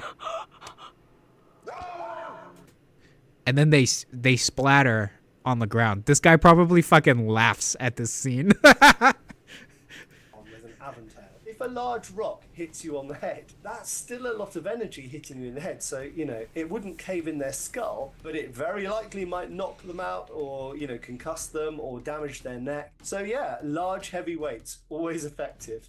So I've got to be honest, so far, This is the one thing which is making me really want to play this game, because I want to drop rocks on people's heads. This looks absolutely hilarious. Play with this dude. I like the fact that there's the focus on trying to shoot the guys with the ladders. The game changer will be, number one, if the gate gets chopped in. Yeah, but why aren't they getting that's what the covered? rocks were for. And number two, if those ladders come up against the wall, you've suddenly got loads of people coming up over the wall. And actually, this, again, I think is one of the great overlooked things from historical warfare, is throughout history, the predominant way of getting into an enemy castle or fortification was with a ladder. You don't need high tech. You don't need trebuchets and catapults and Greek fire, and all you need is some ladders. If you have enough people with enough ladders that are long enough to reach to the top of the castle walls, well, then they're going to be in your castle. So I love the fact that ladders are prominent here. Maybe the Pavis guys should be standing in front of the guys with the ladders. You know, it's what I'd do. Stick a shield guy in front of that guy. But anyway, it's the right idea to try and shoot the people with the ladders. They're like, I was watching Gladiator 2 recently, and oh man, what's the actor? The guy, the Mandalorian dude, and Prince Oberyn. Fuck, what the fuck is his name? Anyways, he was like the Roman general, and they were invading this place, and they had like not ladders, but like enclosed ladders, so on the front of their ship. So when their ship came up against the wall at the edge of the city, they could like go in over the wall. It's kind of interesting. I don't know how accurate that is. I just want to comment on this kind of slow-mo movement. I'm really surprised by how slow the bots essentially move. They walk slowly, they swing their swords slowly, they climb up ladders Pedro slowly. Pascal. I think it all needs to be sped up a little bit. They just look very, very sluggish and slow-mo in all of their movements, which I find a little bit off-putting. In terms of what they're actually doing, it all looks pretty good. Take that, sir. He's like, they're slow? Is that what he just said? Dude, you gotta let the AI cook, or the algorithm cook. Trying to figure out what it's gonna try to fucking do. You know, I just love the fact that they have put guns in this game, because it's so overlooked in a late medieval setting. And you know, it was a game changer for warfare at this time. The advantage of guns in this period is that armor won't protect you for the most part. So the powerful nature of gunpowder means that you can shoot a projectile through armor that would stop many other things. It would stop all hand weapons pretty much, and would stop most or all crossbow bolts and longbow arrows. Whereas a firearm can be powerful enough to just blast through. In terms of showing how the loading and the firing works, I would put this at about 7 out of 10, maybe 8 out of 10. I think it's pretty good. They don't really, in my view, show all of the steps. They're simplified. Now, I do understand why they do that for gameplay purposes. If it was taking you 30 seconds to load, it would probably be really, really boring. Not at all effective in this close combat situation. And that's important as well. You carry 4 of them.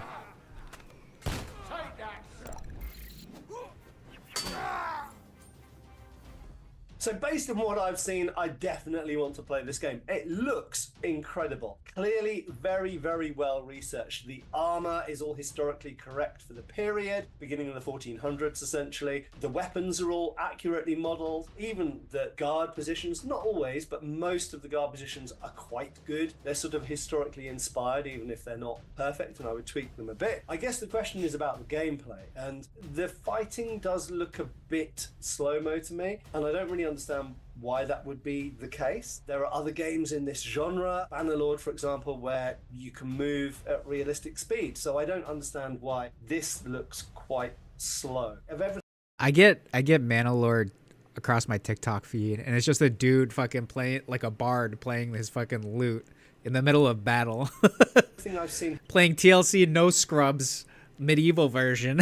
Here, I would love to see the combat speed in close combat increased, but overall, it looks like it has huge potential. Massive kudos to the historical research that's gone into this. For more from Kingdom Come Deliverance 2, make sure to check out the first 43. What is all this? First 43 minutes. 8 little details you shouldn't miss. Developer tips to survive. Where did that open? This one? These all look good. Just give me a second here. I'm gonna go do a quick check on my baby, and I gotta hit the head. So I'll be back in a quick sec. Couple minutes.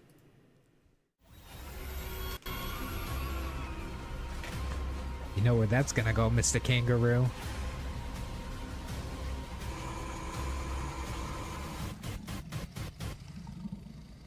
What the shit? This is so intense.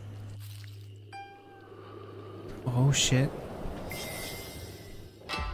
The fucking wind sushi. My god, it's different every time.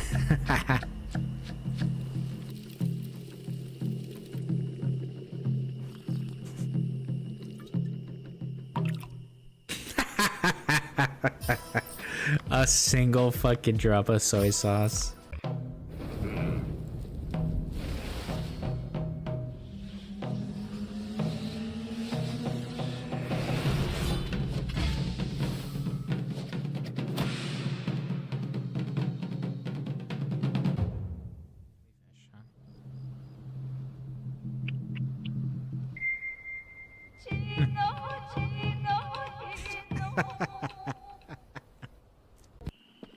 Make a porridge for them. Like a healing potion.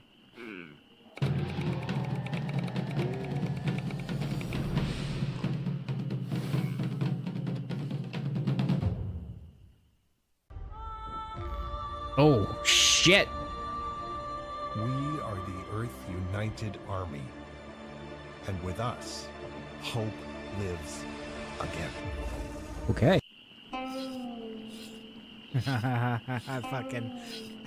Fucking cherry blossom. Damn, look at that. Look at that thing.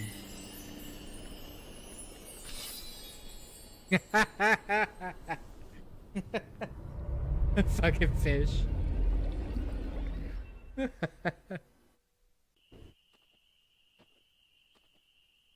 What's happening? He's about to shove the fuck out of this.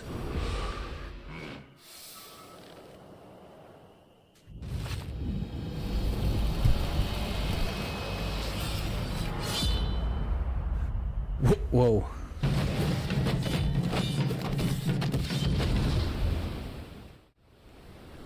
All right. 8 developer tips for surviving. I kind of don't want spoilers, but that's all right. Kingdom Come Deliverance 2 is a direct sequel to a notoriously unforgiving medieval RPG. Our hero, Henry, is a bit more experienced after the events of his last adventure. You're no match for us. And the evolved and streamlined combat system should ease you into things a little bit more. After all, he's not just a village lad waving a stick around anymore.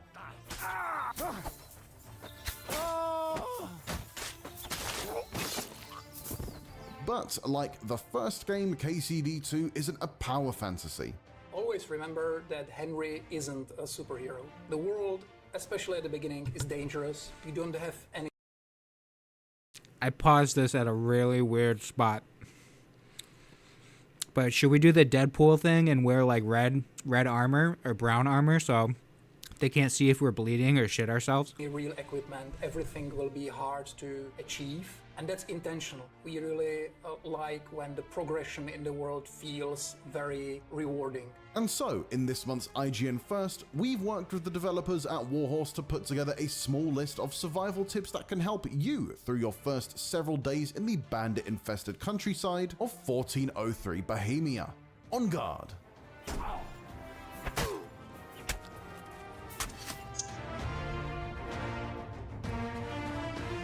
You're not going to find MMO-style quest givers with big exclamation marks above their heads here. Those weren't invented until the early 2000s. But if you're willing to do a little eavesdropping, you might come across some helpful rumors.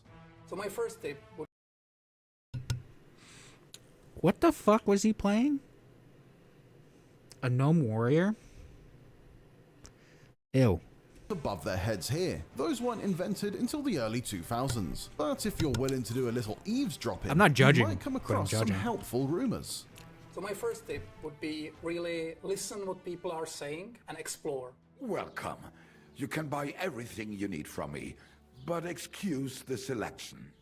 A few days ago, when I was returning with new goods, the horse got spooked and my wagon tipped into the pond. A lot of times people will give this little tip about that somewhere, I don't know, some merchant caravan was like ambushed. You can go really there, you can find useful items.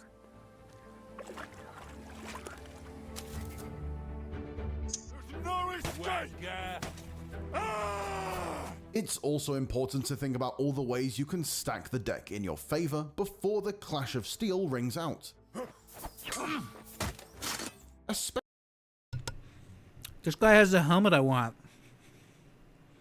The Hannibal Lecter. Especially early on, charging in without a plan is a great way to get yourself killed. Definitely use all the tools you have. You can kill somebody from stealth at first. You can lure some people away so The the combat fuck? is We're just easier. choking women? What was that sound? What was that? You can poison your weapons, for example, so you will have easier combat. There are people in the world that can teach you something about combat. The famous Master Tomcat visits your region, and you yokels don't even appreciate it. Especially Master Tomcat in Nomad Camp, one of your first destinations, because he can teach you new combos, Hey, baby. new moves, you can improve with them, you can practice with them. It's a really good place to like gain some free skills. Or if you prefer ranged weapons, there are some shooting contests.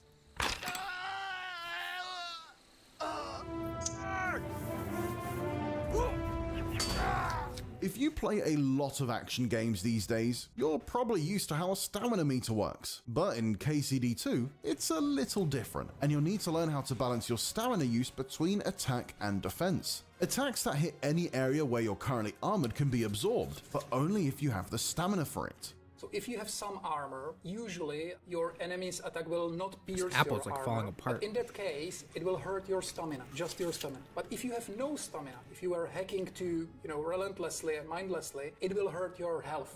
So always keep some stamina, be really careful about it. What you're made of? I'm just getting warmed up, you shit. Ha! KCD2 strives to deliver a historically authentic experience, and that extends to its combat. For example, if you're used to old school RPGs, you might be surprised to find how different kinds of armor work in this world. There's a lot of misconceptions about historical armor, that they were like super heavy and that the people in heavy armor couldn't move. And it's not true. It was introduced by some movies, but it really is not true. If you layer your armor I never watched correctly, that with you're really able Timothy to move Chalamet. quite freely. It doesn't mean that it doesn't affect your movement at all or your stamina regeneration. Even in our game it still does, but you can remedy that by improving some of your skills. For example, if you have high agility and high strength, you can really carry a lot more armor on yourself. But there's always a choice what armor you will equip. If you really want to, you can do really agile warrior, mostly bows and stealth, and in combat really high stamina regeneration. But I still think that if you have the stats for you're it, gonna get- going for the proper layered armor. I play games. Sometimes I play games to 100% if I'm able to. You're gonna get close to 1,000 hours out of this game probably. Is the best strategy you can employ. Let's If you take go your time. and strip, Henry. Fellas, come and help us get out of this armor. Yeah. This is almost done. The first Kingdom Come Deliverance began with helping your father make a sword, but that was only possible in that one cutscene. In KCD2 though, Henry can take up his dear old dad's profession One for fucking real, piece. and a good blade fetches a high price. So there's very minimal UI. You really have to do all those things you really have to do even in the game. You have to heat the sword, you have to check how temperature of the blade is, and you check it by just looking at the blade, and you have to correctly gauge the color of the blade. I think it's really cool minigame, but it can be also a very good source of money at the beginning. There's one It's 'cause I'm quest at Asian, the my fruit beginning work is which good. will introduce you to a smith, and you can help him, and he will also give you access to a blacksmithing place where you can do that.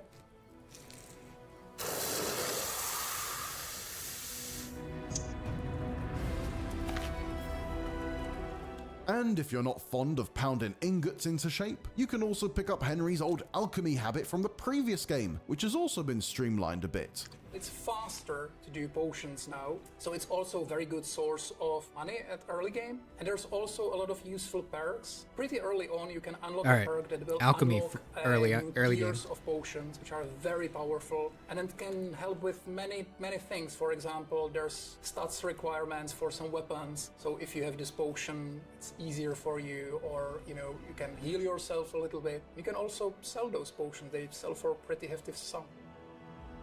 How bold of you! You steal something from us, and then you go walking around with it on. That's not happening. Oh, I'd rather shit. not bother. So if you steal someone's like custom armor, they're gonna fucking notice. With an honest day's work at all. That's cool. After all, what's the fun in a big open world with guards and We're not laws if about you that. can't go on a criminal rampage? KCD2 has you covered there as well. If you are not afraid The to pair. do some shady work, think I'm stealing hungry. and selling horses is really a big source of income. So you have to first search for people which will buy the horses. And once again, it is the nomad camp. So I suggest going there. And if you want to do something like this, it's a really good source of income. I've got a horse for you here. What do you want to do with him? I want to exchange him for a groschen. For this one, I will give you this much. That works for me. I'll take it. Here is the silver. I will handle it from here. What's Russian? Some money. If you're going to be a proper knight though, you're going to need a steed of your own. And it won't do to ride around on a stolen one, because someone might recognize it and report you to the law after all. Luckily, there's a quick way to obtain one more legitimately. Getting a horse early is really useful. It will vastly expand your inventory, and obviously you could move way faster. Horses are very expensive, but there is a little surprise at Semine Fortress, so definitely go there. It's a good place to get your starting horse. There are three main types of horses. One is like the workhorse. It has the highest inventory capacity. There are the courier horses. These are fastest and most agile. And there are the war horses that are the most courageous. A horse that is not courageous at all will just drop you off in any combat. They'll just drop you off instantly, so be careful with that. Armed with these tips, you should be ready to make your way in the threatening world of Kingdom Come Deliverance 2. For more, stay tuned all December long as our exclusive IGN First coverage of Kingdom Come Deliverance 2 continues, but if you want to watch something right now, make sure to check out our exclusive hands-on preview. Oh, definitely. I'm sore all over. Oh, my mouth most of all. Glad to be of help then. Take care. The open medieval world of Kingdom Come Deliverance 2 was built with even greater authenticity in mind than its historically grounded predecessor was capable of. Whether you played the first one or not, there are plenty of potentially overlooked details you'll want to pay attention to. You fight like an old hag. Sometimes because it might help you succeed on your journey, and other times because it's just a neat touch of realism. In this month's IGN First, we'll be taking a look at 8 little things you won't want to miss. They probably don't have it in the game, but I feel like fucking thrusting weapons would be really good. In Kingdom Come like a halberd or a spear. Deliverance 2.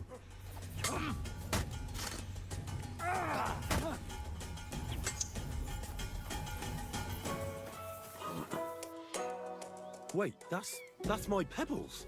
Henry, the hero of the Kingdom Come Deliverance saga, will get the chance to reunite with a number of old friends from the first game, if you know where to find them. And one of them is a 4-legged friend who's been given a bit of a special buff for the sequel.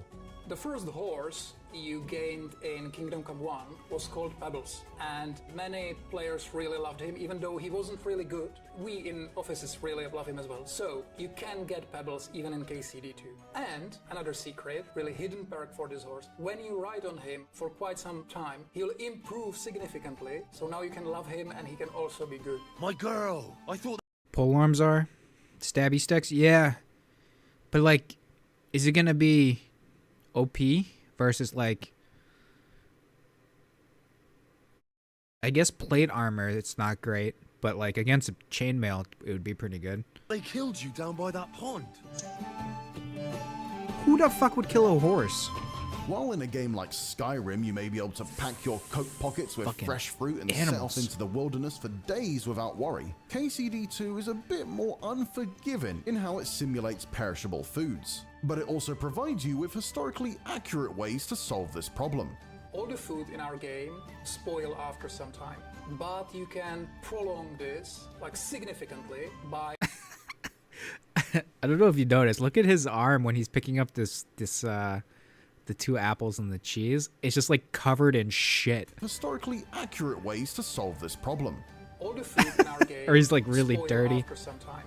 But you can prolong this like significantly by either Can't carry them drying like it or normal smoking. weapons? There's Oh, little okay. dry houses and smokestacks that you can use. Not every, but most of the villages, which really prolong the shelf time of any food. And it also usually lowers the Oh, it's weight probably of like those too items. So if you have cumbersome to limited carry inventory, it. It's a good thing to do. It's very fast and very useful. The Like same in- works yeah, for like in real herbs. life. Herbs now get spoiled, so just by, drying them, you can avoid this. You'll brew the best potions with fresh herbs, but there are perks which will allow you to do these best qualities or best tiers of potions even with dry herbs. The best and fastest remedy for that is chamomile decoction. Luckily, it ain't too hard to brew. The best thing for your asthma is smoking this brown bomber. Why do I call it brown bomber? Because you'll shit your pants. But we'll need some fresh But your scents asthma for will be it. gone. And of course, chamomile. People in medieval Bohemia loved their drink. After all, we didn't know much about water safety at the time, so alcohol tended to be safer. And there weren't any open world RPGs around at that time either, so options for entertainment were more limited. In KCD2, booze can be both a blessing carry and sample a ones, curse. What I tell you.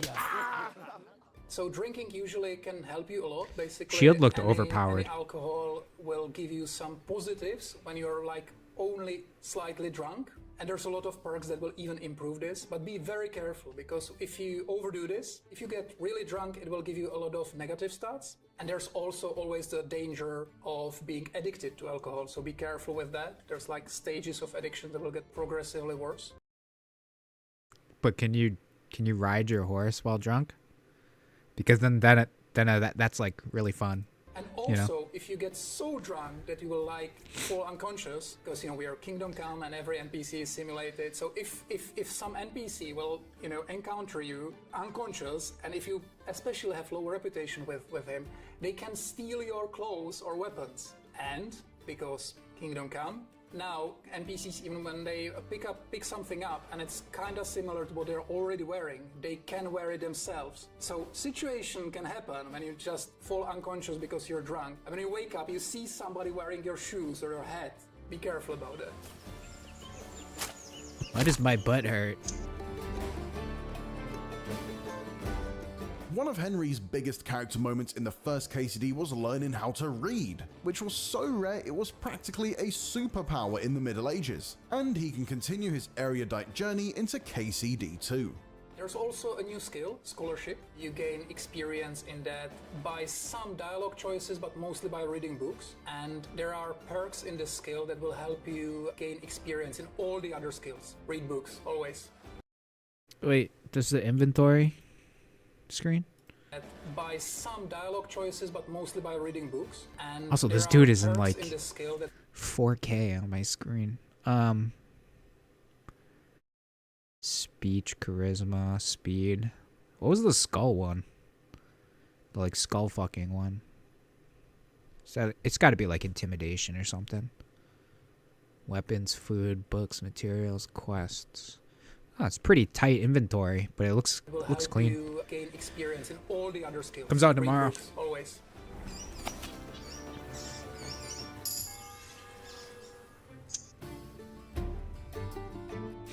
133 hours, Whether nice. you're an academic, a drunk, or both, I spent a couple hundred hours playing Path of Exile 2. I made a choice. your role-playing possibilities will expand to fit your personality. My God, where are your clothes? Mind your own bloody business. How rude. Actually, there are perks in drinking skill and in scholarship that will unlock completely new dialogue options with guards, and you can use these new dialogue options to get away from crime. And they are really funny, especially the one from drinking. Really, unlock them, try those, it's really funny. And what do you want from me? Why are you bothering me? Well, I mistook you for one of my friends. He's also a guard. And we're always getting into it. Make him look extra stupid with that peacock feather hat. Mischief, you know? No, I don't know. Drunkenly explaining why you didn't kill the chicken is hilarious. You want to fight, do you? Enough. I give up. I don't know what your problem is, but you're not going to fight with me, you bastard. Oops. Sorry, God.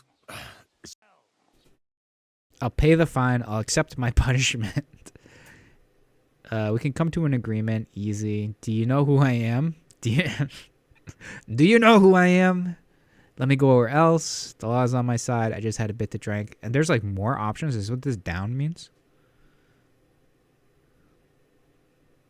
He's got high stats. 24 drunk. Oops. Sorry, God. It's just I had a drink or two today. And you thought you could just fight with me? Well, you made a serious fucking mistake. Oi. Oi, While dumbass. Henry's abilities and even attire can affect his chance of success in different social situations, like being well-dressed giving you more play with the nobles, and being covered in blood letting you scare off bandits easier, these buffs and debuffs don't only apply to you. Always remember that all the skill checks with NPCs are based on your and their statistics and skills. And in our game, you can actually influence even their skills. For example, if you really want to use your charisma in a skill check, it's kinda calculating against how good they are looking. So, night before, you can steal their fancy clothes. Or if you want to intimidate them, it might be easier if you poison them a little bit the day before, and they would be easier to intimidate. Wait, you can steal their shit so they don't have their uniform and stuff? Holy fuck. This thing has so many levels. Wait, so I understand the poisoning one. Like, that's essentially, it's like getting them drunk without them knowing. And then they fuck up their stuff, but the stealing the equipment was, I wouldn't even never to think of that. In the first game, it can be a bit of a pain to optimize your fit for every possible situation. After all, it takes quite a while, even on an inventory screen, to squeeze out of heavy plate armor and into something a bit snazzier or sneakier. But KCD2 has made this a breeze. There's also now 3 clothing outfits, basically presets, which you can quickly swap in your inventory. So it's now much easier to have your heavily armored Henry, your sneakily Henry, and your very charismatic Henry. That's cool. It affects even prices in shops. So Outfit it's always layouts. a good idea to, when you're selling or your loot from killing and exploring, it's usually a good idea to change your clothes. You can do it quickly now, wash yourself in baths, and then you will gain quite a lot more money than you would do otherwise. Wait, they go so quick. I Change can't, your like, clothes, you can do it quickly now, you're as wash clean as yourself what? in baths, and then you will gain quite a lot more money than you would do otherwise. You're as clean as you can get at a trough.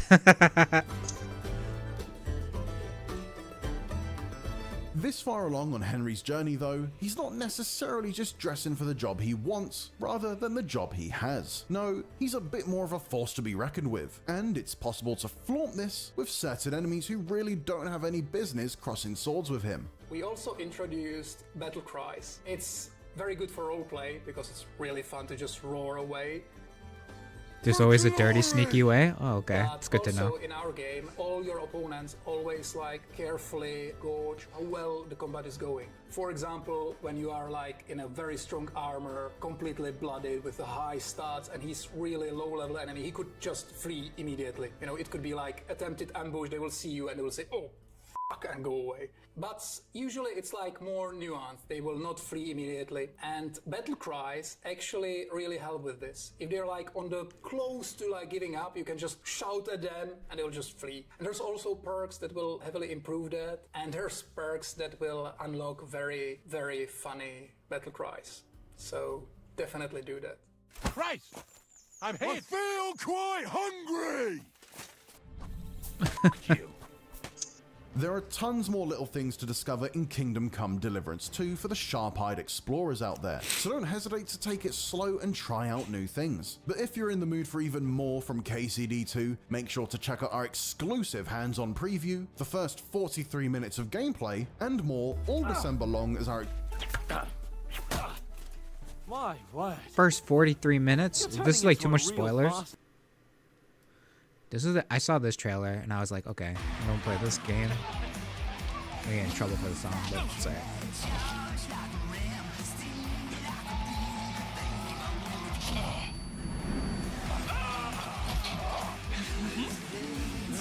It was the bassinet.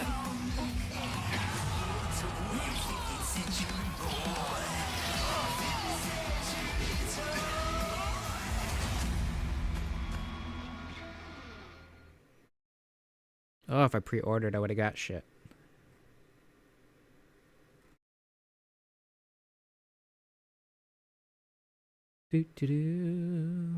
Alright, we'll watch this, and then if it's too much spoilers, Kingdom Come Deliverance 2 is this month's IGN First. Throughout December, we'll be diving deep into Warhorse Studios' massive medieval sandbox sequel, with an exclusive preview, interviews, gameplay, and more. We've captured an exclusive look at the opening segments of Kingdom Come 2, which not only reintroduces us to Henry, our protagonist, but also features plenty of siege combat, sword training, dice games, a lovable dog, tough dialogue choices, and more. Enjoy.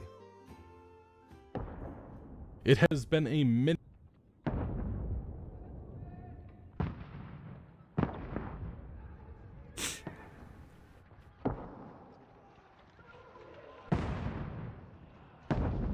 Oh, so this is just like literally the first hour of the game.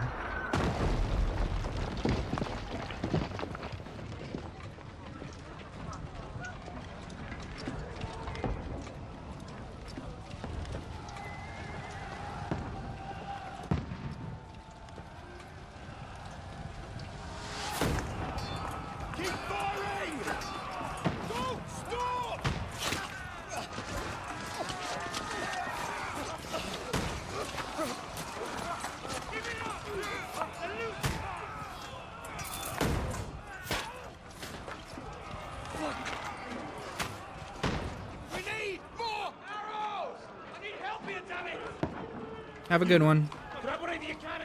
I'm more of a bow and arrow kind of dude than crossbow. Or if they have bow and arrow. Against this onslaught much longer. Go and take cover with the others.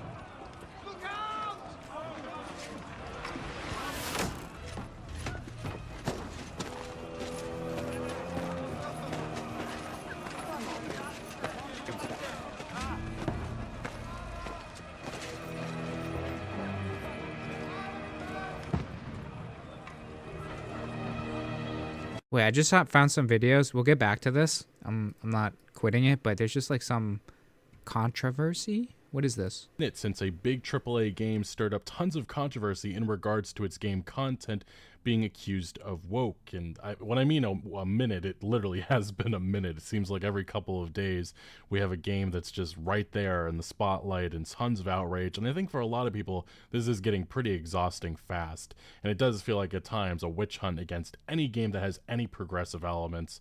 But I guess that's a discussion for another day. But Kingdom Come Deliverance 2, it does feel like a repeat of what happened all those years ago. It just, I guess this time around, it's the flip side of who's going after the game. But yeah, Kingdom Come Deliverance 2, it may break Baldur's Gate 3's world record for oh my god, dude. script. This is a game I've been waiting Use dark for a mode. while now. Everything I've seen in regards to it, the previews and everything, has looked fantastic. We saw that the developer was also sending out review codes a month ahead of time. That is lots of confidence in the product that they are about to release, and it's actually supposed to be releasing in the coming days. And I'm covering this guy's face. The previews that we have seen looks like it is going to be one of the best games of the year, which honestly just been waiting. He's a I've never watched this guy's videos before. I'm kind of interested in what he has to say here. I was just kind of curious. He's got a Red Sox hat on. Waiting for a meaty RPG like he might this, actually so live this near is me. Music to my ears. But indeed, this is the road that Kingdom Come Deliverance 2 has been on as of late. Dev slams grifters amid anti-woke backlash. Warhorse Anti-woke? Following media previews, Kingdom Come Deliverance 2 has been embroiled in nonsensical controversies for its inclusion of black characters, and then for its allegedly unskippable queer romance scene. With rumors spreading that its pre-orders dropped as a result of the diverse cast, Warhorse co-owner Daniel Vavra has been quick to speak up and correct the narrative. Wait, what's the issue? The inclusion of black characters and queer scenes? Oh, that's what people are upset on? Daniel Vavra has slammed grifters for claiming that Kingdom Come Deliverance 2's pre-orders dropped after anti-woke backlash. This is what's been going on social media for the last month or so. How do you know you don't like things in your butt until you've tried it, right? Everyone's got to run through a cornfield backwards naked. It's just been tons at least of once. articles, tons of back and forth. And I will say that how Warhorse Studios has handled the communication part of this, it's been a bit messy. And I really don't think that they expected that this was going to blow up, but it did. And this is like a repeat of what happened all those years ago, back in 2018. It's just this time, it's not the journalists in Kotaku and all of them going after Daniel Vavra for his mission of historical accuracy and the witch hunt that. Although I can't be fucking surprised. I don't want to get it too political or anything like that, but like even some states have like websites that are banned, like porno websites that are banned that you can't go to. You just use a fucking VPN to get around it. Happened all these years ago. Just this time it's a different people, different everything. Yeah, Kingdom Come Deliverance's quest for historical that kill is accuracy awesome. a fool's errand. God, the coverage for this game was honestly insane back in 2018. Rock, Paper, Shotgun. We saw negative reviews for this historical accuracy. History is a double-edged sword.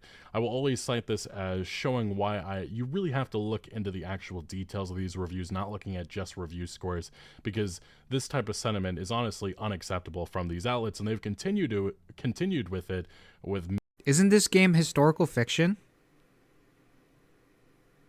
Am I missing? Is it a real story? Many other releases over the years, even some of the ones that came just a couple of months ago, like Concord, like Dragon Age Veilguard. And then, yeah, some outlets even refused to coverage Kingdom Come Deliverance because of its historical accuracy. But indeed, this headline coming from Insider Gaming is what stirred the pot, caused all of the controversy. And yeah, Kingdom Come Deliverance 2 banned in Saudi Arabia due to unskippable LGBTQ scenes, its claim. And yeah, the suck a dick, that Saudi Arabia. Warhorse Studios literally, was that they were forcing this on gamers, and they found that unacceptable. Which I guess I could.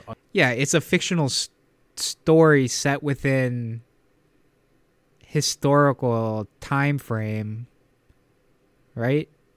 Understand a little bit if that was the case, but that's not what it all has happened here. And immediately Warhorse did come out. They denied the Saudi Arabia ban rumor. Oh my god, all affairs are purely optional, but many wait. accused Warhorse are lying about this, saying that they were just trying to hide this so that they could maximize sales and pre-orders come launch. Okay, but indeed, this is what we did see some of the gaming coverage, and this is why these outlets, especially The Gamer, I really do think they're trying to add fuel to this fire, because they want Daniel Vavra to fail. They want Kingdom Come Deliverance 2 to be embroiled in this because of what happened all of these years ago. This is their mission, and these headlines just don't match up to the experience at all. What critics and really anybody has reported. Kingdom Come Deliverance 2 is just medieval Brokeback Mountain. But yeah, articles like this certainly added, and people said, look at that, look at that. Although I don't know why we're trusting outlets like this when we didn't trust them with Dragon Age the Veilguard. A little weird, but I guess some people just want to use any ammunition that they can get. Indeed, though, Daniel Vavra, Warhorse Studios, this was their initial response to the situation. Wait, it's Brokeback Mountain? Is that what they said? Medieval Brokeback Mountain? Trust us, don't. What do you think the Romans were doing? Romans were all fucking everyone, Believe each other. You read on the internet. Yeah, here's the Twitch. Yeah, I think that's a nice ending. Trust us and don't believe everything you read on the internet. Take care, guys. Yeah, and I actually do feel like that sentiment needs to be said more often. especially in this instance where it seems like just something it went out of control. Trust this me, rumor. I'm a game dev. Yeah, Daniel Vavra, this was his initial statement. Turns out that we are once again in the middle of a rather bizarre culture war, this time from all the opposite side than usual. Yes, indeed. So here's a statement, but I hate to spoil the plot of the game for the sake of it. The game is exactly what I wanted it to be. No one has tried to influence me as an artist in any way, and anyone who knows me, I wouldn't let them anyway. And that is indeed that's Vavra's motto. That's what he's been known for. At the same time, it is a role-playing game, so it is purely up to the player what decisions they make, and all the decisions they make, they are responsible for the consequences that correspond to the morals and... Okay, so I played Baldur's Gate 3, and I didn't want to sleep with the octopus dude, but I accidentally slept with the octopus dude. social norms of the time. That's the big thing. Just because there is I started touching its tentacles. This is weird. Got weird real quick. Where it's frowned upon. And that's what Vavra has emphasized. He said that this is something that, was found unacceptable at the time, and they're not going to be shying away from that because that is their mission. They're going to show that the consequences of that during that time period. That's that authenticity that I think a lot of people crave.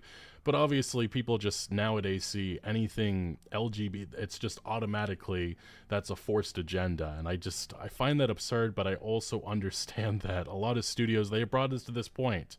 And I honestly kind of find it frustrating because in this instance, I just feel like the Warhorse Studio team doesn't deserve the backlash that they've been experiencing with this. And although I will say some of the communication, just not the greatest, especially some of their Discord and community people. Dude, the Europeans are absolutely laughing at how stuck up all the oil countries are.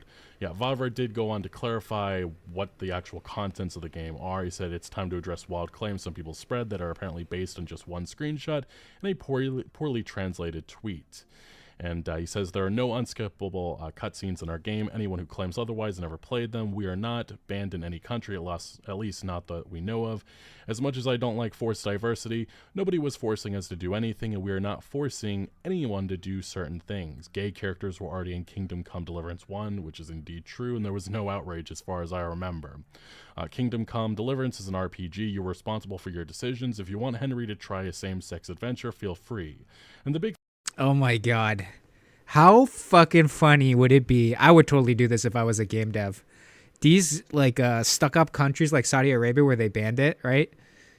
Only give them the option for the gay option, right? And then everyone else can have the option to be either straight, bi, or gay or whatever they want to be. A lot of proponents have but just like the really stuck up countries or places, you only give them the gay option. That'd be really funny. That's the case in the sequel. And from what we've seen from some other developers and I guess community people, that wasn't their intention, I guess, originally, but it was because of budget reasons. We'll get into that more as this video goes on. You just have to do it later in the game. Like I remember playing South Park, like Stick of Destiny, and literally you're like a tiny version or something, and you're going by like two parents having sex, and you have to like watch out for the guy's balls and things like that. Because if you don't Nobody was up you in don't arms have about to. that. All affairs are and were in Kingdom Come Deliverance 1 purely optional. The characters are perfectly aware that it was a forbidden sin, as I brought up earlier. The game takes place in one of the richest cities in Europe, which was besieged by a massive foreign army. That's the reason why the life in such a city is more diverse than the life in villages, which were featured in the first game. Musa came to Bohemia with an invading army as a member of the royal court of King Sigismund, whom he met thanks to his engagement of the court of Sultan Bayezid. He's an educated noble and Renaissance man from the Kingdom of Mali. And there's one black character in the game, and this also stirred up tons of controversy. He said at the same time, Musa is a very unusual... Same thing with Assassin's Creed. There's one black character in the game. Usual figure for the local Bohemian folk, and many of the situations around him in the game stem from this, so his presence makes sense and creates lots of interesting situations in the game. The way he talks and behaves has a reason. Everything displayed corresponds to the morals and social norms of 1403 Bohemia, and is only there to make an interesting story and not at all appeal to a modern audience. If there was like tons of black people in this game, then it would be like weird, right? Because then it's not historically accurate. It's like if you were to make a game in Africa, excluding like South Africa and maybe the northern part of Africa, everyone would be black, and you would like see the rare occasional white person. And he says that we don't want Kingdom. But if there was like one white person in that game, in the African game, then it's like, who cares? Like, it don't matter. yeah, it's like that's a possibility. Deliverance to be used as clickbait by people who didn't even play it yet. And yes, he did. It was actually funny. My my friend did. Oh shit! It's not. I want to say Humane Society. It's not Humane Society. Peace Corps. He was in the Peace Corps, and he went over to Africa, and like some of the villages and the kids, they like never seen a white guy before, and he's like a white 6 foot tall kid with bright orange hair, and they would all come up to him, touch his skin and stuff because he's all freckled. It was pretty funny. Continue. He went after a couple of YouTubers, but he didn't watch the actual videos. This is where I mean some of the communication just. They really did not help themselves here. YouTuber, I think it's Rev, he said something along the lines, Woke Kingdom Come Deliverance 2 backlash results in mass pre-order refunds as developer loses trust. And Vavra took issue with this headline, saying another grifter, no, our pre-orders haven't dropped because of our backlash. The sold return copies ratio is the same as it was. What happened is... No, period. Our pre-orders haven't dropped because of backlash. This guy is literally... He's wiping away the tears with all the money that he's making from all the fucking pre-orders. The preview hype has naturally waned, and 9 massively discounted games entered the chart. Monster Hunter is down as well. And then he called the YouTuber that he was, I guess, trash. I don't know if I'm gonna have enough time playing between this game and Monster Hunter at the end of the month. They responded saying, labeling me a grifter in a video where I defend your game from being labeled woke over a rumored gay scene is while yes, people canceled pre-orders, many did because you won't address the actions of the community manager's code of conduct posted on Steam. And that's some of the stuff that's been going on, the war between sides, I suppose. Vavra did respond saying, well, sorry, but maybe don't use titles with phrases like massive exodus to avoid confusion. And then obviously Rev responded saying, I didn't use that phrase. You have the data for pre-order cancellations. I do not. And yeah, he did respond again once. Your friend's black and went to Russia and had crowds of kids following. Yeah, is the answer here. And then Grum said maybe don't have a woke community team. We did see even like skin color aside, right? Say that there was a country in, let's say, like, I don't know, Eastern Europe or Western Asia. There's a village, and the people there have green skin. And then, you know, some of those people migrate, and some come over to where you live. When you look at them and be like, holy fuck, that's cool. Like, you know what I mean? You'd be like, whoa. Vavra, he again went where are you on from? the attack because some people just really bringing up some heinous criticisms. Why are you flying your drones all over the East Coast of the United States? Saying, glad to see you came out and embraced being gay. Explains why you made it mandatory in medieval Christian game. And he says it's not mandatory and it's not a Christian game, grifter bot.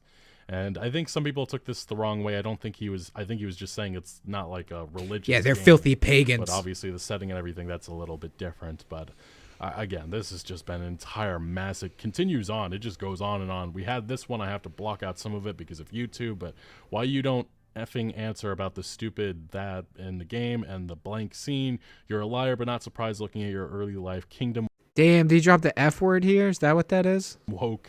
That and Black Edition. And oh yeah, that's the F word right there. Got. Vavra said, because I don't talk to Nazi shitheads like you.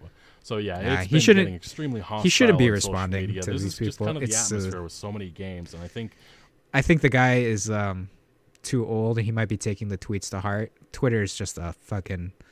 Twitter and Reddit are just a hellscape that you have to know how to navigate. I do see it in the Don't comment respond section. on Some Twitter. people are very frustrated with this, with every single game.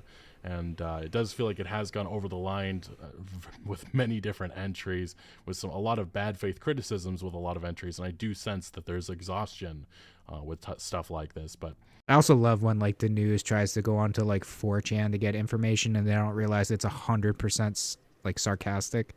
Yeah, it goes on. We did see people bring up Warhorse Studios, what they talked about 8 years ago. A community manager responded saying that same-sex romance, no, you will play as Henry, the son of a blacksmith from Silver Sicalis. And he already does have a background story in which he is not a bi or homosexual, but there will be homosexual NPC characters in the game.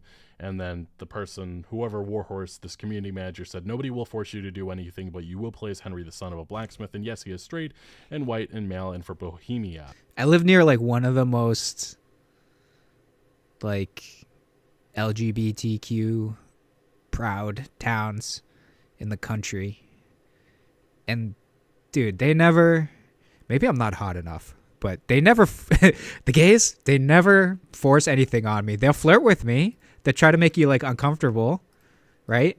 But they're not going to force anything on you. Community manager ended up responding about this on Steam, saying that it's like, you have to learn. You have to know how to get flirted on by the same sex. Sometimes it happens. Probably me who answered back then. I did not establish Henry as a character, so he was just responding to what Henry was at the time.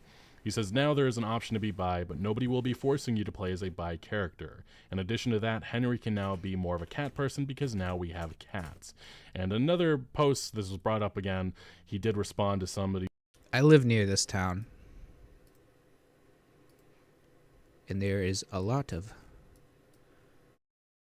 In the summer, there's a lot of gay people come here.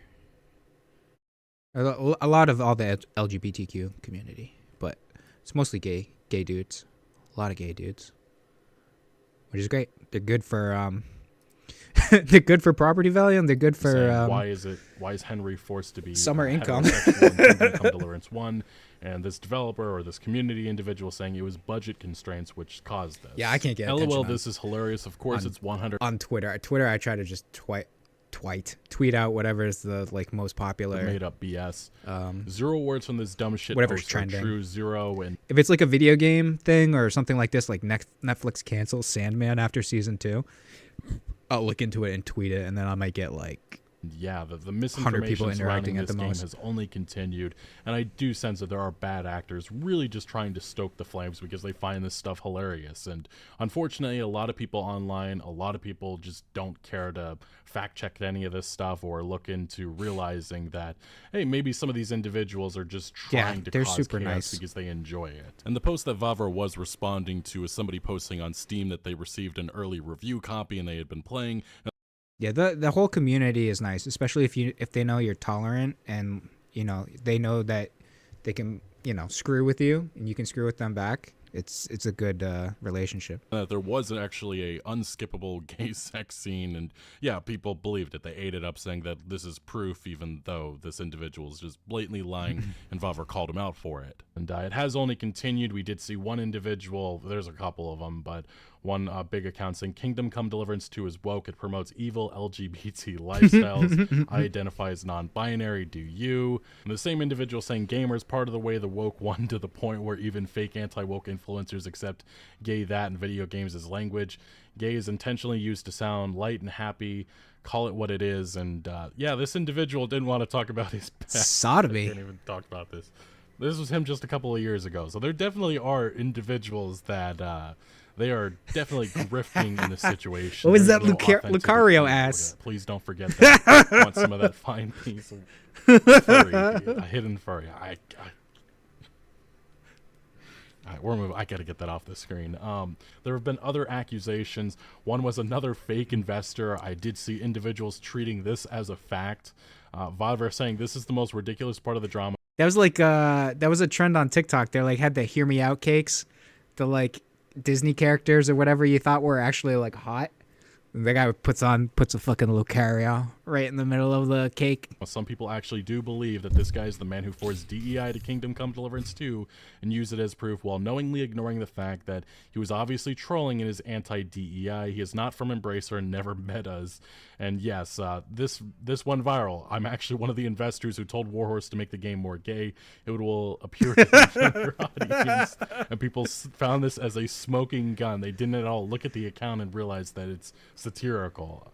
Again, this just shows some of these individuals do not at all want to do 2 seconds of research to realize that individuals are just doing this to stoke the flames. And yeah, in this same screenshot here, you can see that it's clearly he's mocking. It's a troll. Embracer bought Warhorse. Embracer's majority owned and led by Warhorse Wing of Force, who led his studios to have full creative control. The BlackRock thing is so stupid. And then Stocks and Chill. I might follow that guy just because of that. It's this pretty clown Stocks and Chills BS, egg on my face. And Vavra said, I have been under constant pressure for a decade because of my views. Indeed, we did see that for years. And again, some of these outlets, they're stoking the flames once again with articles like this because they want this game to fail. And people are taking... Wait, that thumbnail is sweet, though. I make thumbnails and stuff. They put it right in the middle of Brokeback Mountain with a horse. He's like on his horse too, right? This is his horse. Of this bait. It's very unfortunate in my opinion. But Vavra did continue saying, last time somebody tried to cancel me for being a Nazi was literally 3 weeks ago. Conspiracy theory that I'm just pretending to secretly smuggle DEI to a game I worked on for 7 years is Nazi? Nazi? I say Nazi. Hilarious. And yeah, we did see Vavra responding to another person saying, so you're not denying that DEI was forced into the project, but rather that it wasn't done so by this particular guy. And that summarizes a lot right there. Yeah, he doesn't get it. Again, somebody else who He's has too been old. reviewing the game from Gamer Heroes, the editor-in-chief, saying, having spent 90 hours in Kingdom Come Deliverance 2, this anti-woke shit is more comical than ever. Play the game seriously. The anti-woke circus should be cheering for games like this, not trying to censor it and throw it under the bus. It's unwavering in its goal to deliver an authentic sandbox of its era. It hasn't pandered to modern politics or social norms, yet Daniel's having to defend it from utterly ridiculous claims from people who haven't even played the game. And yes, rush to conclusions is just something it seems to happen to these It's a jump to conclusions, Matt. Do you get it? days. But Vavra, again, he has been going on the defensive constantly. He has only continued. He pointed out that the most comical of the recent conspiracy theories I hear every day is that Embracer was bought by BlackRock and they forced me to put DEI in Kingdom Come Deliverance 2. Here's official ownership structure of Embracer. Do you see BlackRock anywhere? You know, there are people in this world that don't have to put up with all this shit. Like that guy that invented the pet rock. You see, that's what you have to do. You have to use your mind and come up with some really great idea like that, and you can make millions, never have to This is us trying to get views on work our again. You think the pet Twitter rock was a really retweets. great idea? Sure it was. The guy made $1 million. You know, I had an idea like that once, a long time ago. Really? What was it, Tom? Well, all right. It was a jump to conclusions, Matt. You see, it would be this mat that you would put on the floor and would have different conclusions written on it that you could jump to.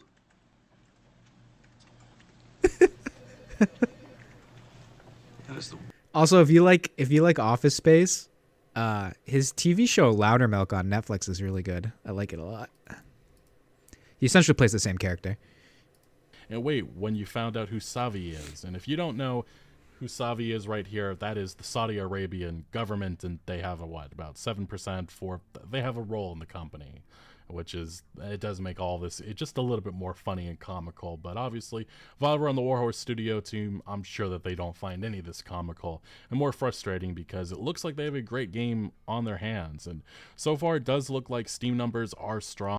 Dude, if an anti-woke company invested in their company and they came out with something that had gay themes in it, as soon as they give them the pre-order numbers and the release numbers, that company's not going to care. If you put out 100 million copies, they're not going to give a shit. They're like, holy crap, you made a ton of money. But how strong? We'll see what happens launch day. Yeah, everybody has a price where their morals, they just don't give a shit a week anymore. Before release, thank you.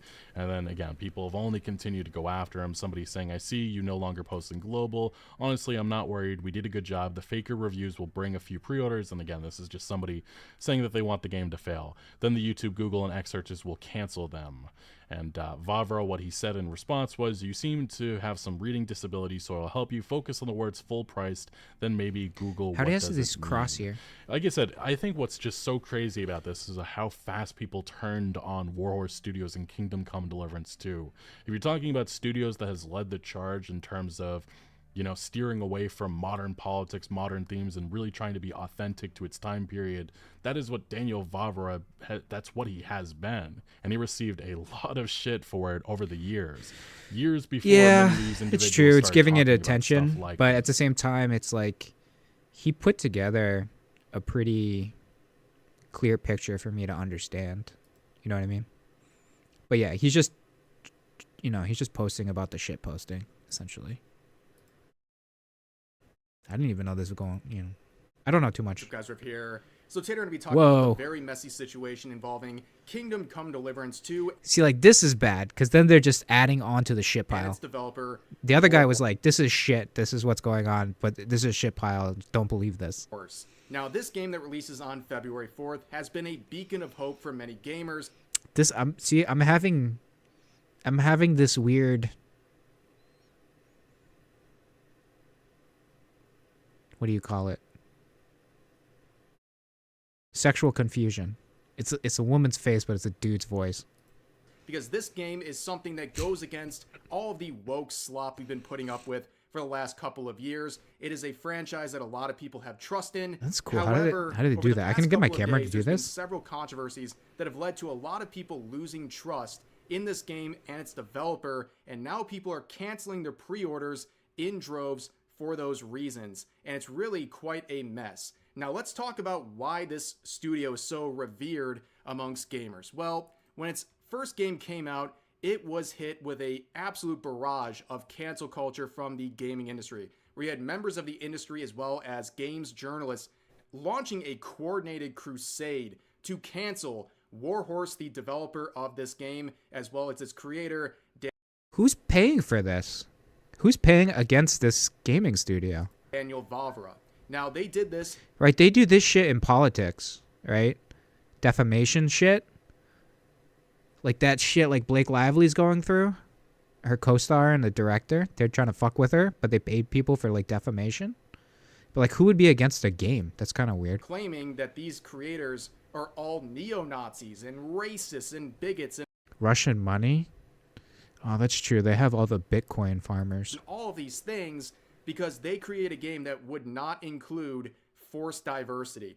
Now, this is something that a lot of people were perplexed by because the creators of this, they want to portray this setting in a historically accurate way, and forced diversity didn't make sense. However, the people in the industry used this as an opportunity to attack anyone associated with Warhorse and this title, and it was an absolute smear campaign that would ultimately backfire because gamers would rally behind all of the parties involved and basically prop them up and launch that game into a great level of success.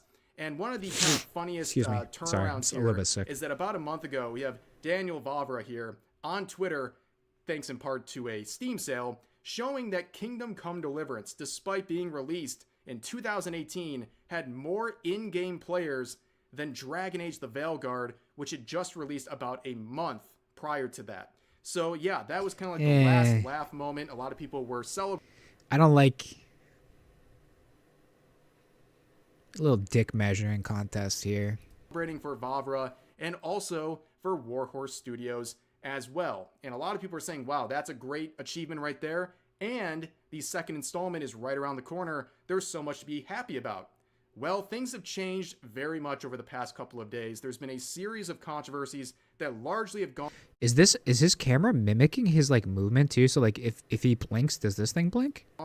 Untouched by the studio and people like What the Vavra, fuck? And it's causing a lot of issues. And like I said, a lot of people are canceling their pre-orders of Kingdom Come Deliverance 2.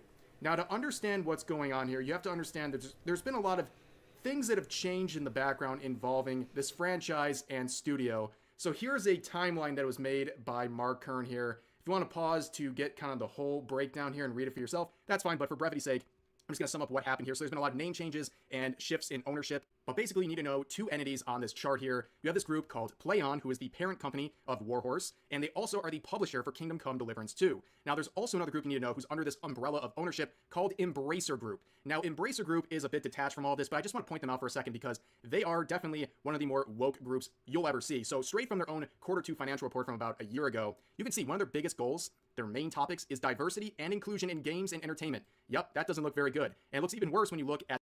Yeah, but any company, when you're looking at a quarterly statement for a company, they just put all the fucking keywords in there because it's corpo speak.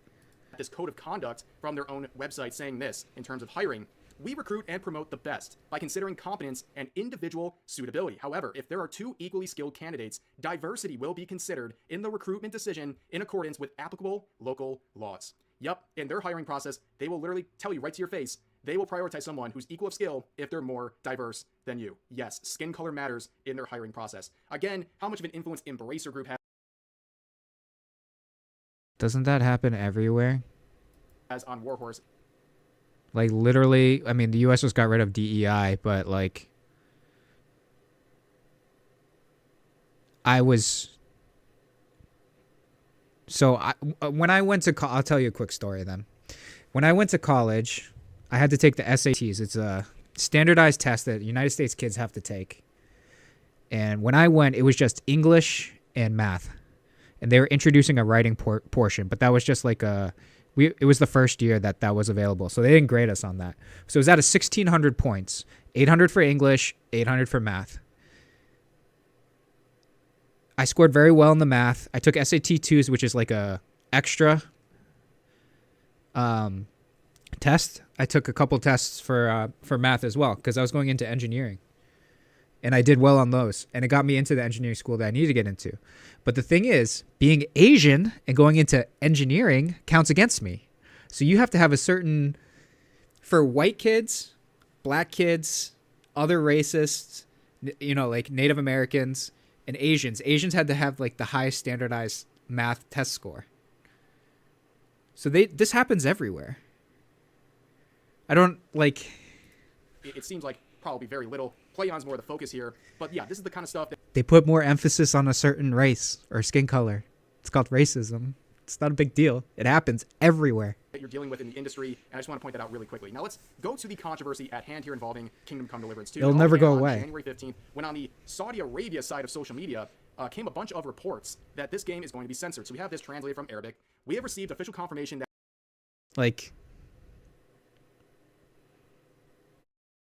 Like another thing, like I don't mind the Japanese. I like Japanese culture, and then all the Japanese people I've ever met in the United States are great. Never been over to Korea, never been over to the homeland, but my mother, when she grew up, Japan occupied Korea, so I don't think her relationship with the Japanese people is great, you know. So it's kind of like this bred in dislike for other countries, other racists and stuff. It'll never go away. Kingdom Come Deliverance 2 has not been cleared for release in Saudi Arabia by the General Authority for Media Regulation. The reason Maybe that's why it makes him feel uncomfortable, because it's the Japanese. No, I was kidding. To make the required modification to the content. Now, of course, you're dealing with Saudi Arabia censorship here. You could pretty much do anything to violate some sort of a rule over there. But we also had other posts trying to add some clarification. Now, again, take this with a grain of salt. These are machine translations. They're never perfect. But it says this: urgent and official, Kingdom Come Deliverance 2 banned in Saudi Arabia due to unskippable gay scenes in story mode. Now, a lot of these are rumored to involve the character Henry, who had 2 straight relationship options in the first game, but now apparently might have a... Another good show on Netflix is called Beef. It's got Stephen Nguyen, the kid from Walking Dead. And he breaks into this other woman's house. I think they're both Korean. And then he breaks into his house with his friend, and they're like looking at the family photos, and they're like, dude, no wonder why she's the way she is. And they like look at the photos, like, she married a Japanese dude. Romance scene, and this one leaving a lot of people obviously confused. It's funny. People were immediately starting to raise some eyebrows, and people were already canceling pre-orders. At that point, it was just a rumor, and we'll get into whether or not that is a valid rumor or not. But people had a very polarized reaction to that. People immediately labeling the game as woke, and that Warhorse had been compromised. The other like 10 out of 10 joke in that show, I think it was like he was talking about marrying or getting a girlfriend or having a wife or something like that. He's like, I have to marry a Korean woman. He's like, I can't marry a white chick and then have kids and have them look up with their googly eyes or something like that. So there was a lot of uproar in their round eyes since those posts were made, and it seems like the team over at Warhorse was aware of this, and a person who worked at Warhorse and was a moderator in their related channel said this: accusation hit them by surprise, saying the concerns will be addressed. We'll do it soon in an orderly manner, and the accusations hit us by surprise. You have nothing to worry. Please have patience for an official answer. Now, a lot of people didn't like this. They said, wow, that's a really vague statement. You're not addressing specifically what's going on, and you're basically saying, just trust us. And on top of that, in a related stream, one of the people from Warhorse Studios said this in reference to these rumors. They love what we're offering. Yeah, I think that's a nice ending. Trust us and don't believe everything you read on the internet.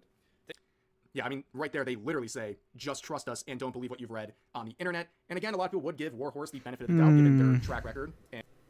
This just seems like a bunch of smoke being blown up people's ass. I'm not gonna read too much more into it. To the battlements, move! Father!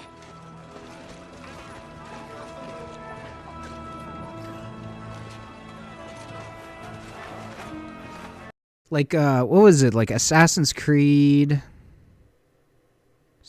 Assassins. I'm not a good speller.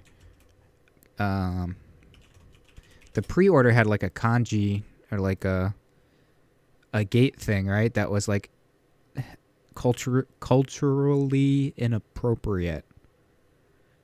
It had like the gate, the broken gate, which was like a thing after the bombings of Japan, which like didn't make sense to exist. I can't find it on Google Image. Will you come to anoint us before we die? Like shit like that. Okay, yeah, I get it if you can get upset about it, but at the same time, like me as a consumer, I don't give a shit. Like, it's not gonna affect my life. Get out to the battles at hand with booze. But don't do it in the first place. But I don't care. Get ready!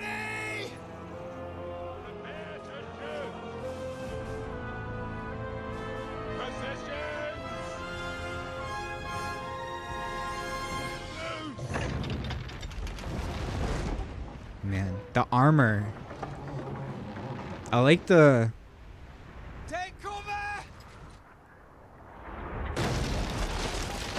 Everybody's got like the same colors and like similar armor, but everyone has like a little different flair to their armor. It's really fucking cool.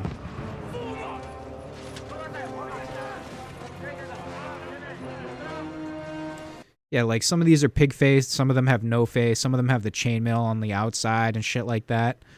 Like this guy has a thigh pad, this guy doesn't have a thigh pad. It's really fucking cool.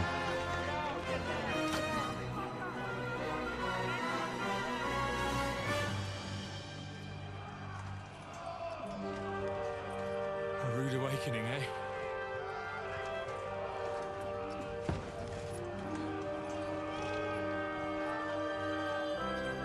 Make it count. Yeah, you want to hear my theory? This is my theory. And it's a really I'm a very pessimistic person. If I don't convey that. I'm a pessimistic person, but I know how to like laugh at myself and laugh at like what's going on in the world. So it's all the world events, or especially the things in the United States, are cyclical. There's a school shooting. Somebody black is murdered by a white cop. There's a mass shooting. Something weird like drones on the East Coast is happening. There's a natural disaster. Like the fires in California or like a terrible hurricane. And then there might be like a couple more events. And these all just cycle. And people are sheep. And they just go from one event to the other. And they forget about the previous event.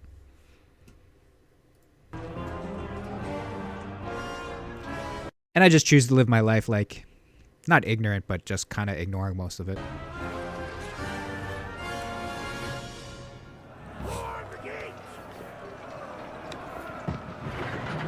I feel like I'm in Truman Show. But that just might be my old ass talking.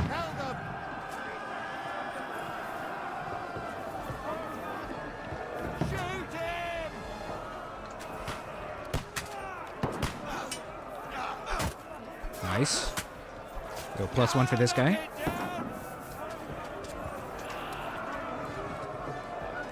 Oh, shit. I didn't even know. Look at this. So when he pushes this ladder, I'm assuming there's people climbing up. So it's heavy. It's like heavy on the bottom, like physics.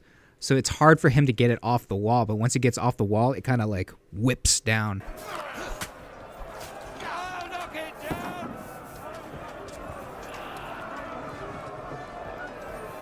Woo!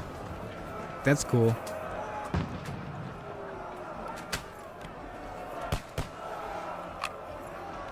Yeah, and then you just gotta self-deprecate.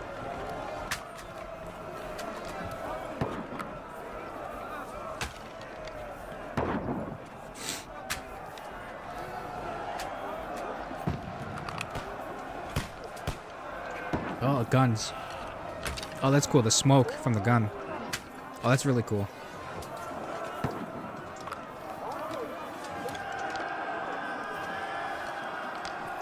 I wonder, like, we saw the guy with the gun and the cloud of smoke. I wonder if you fire the gun and there's like a plume of smoke and people can't see you.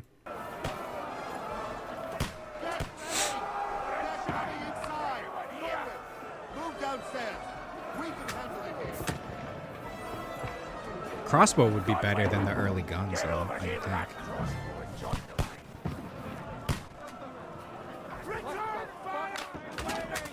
Crossbows go pretty fast.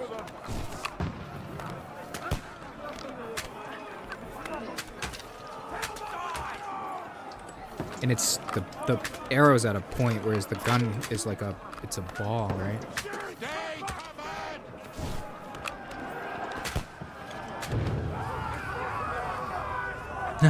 Yeah. Fucking oil fire.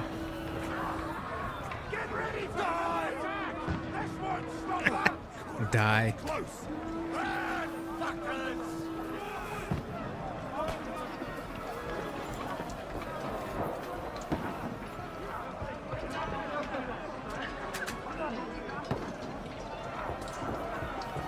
I got hit every stair on the way up.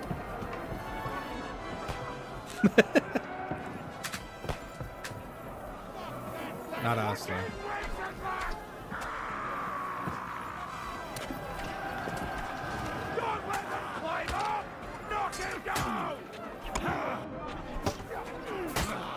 Oh, war pick.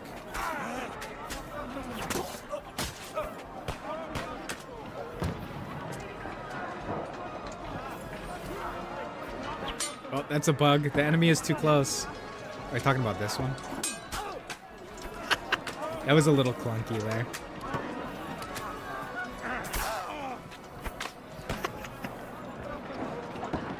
Okay.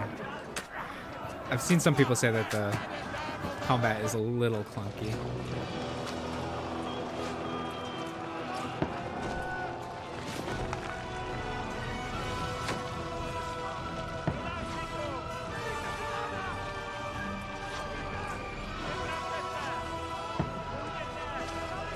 Really? I thought the crossbows fired at such a fast rate and had such a... all the force was on the little point. Maybe I'm wrong.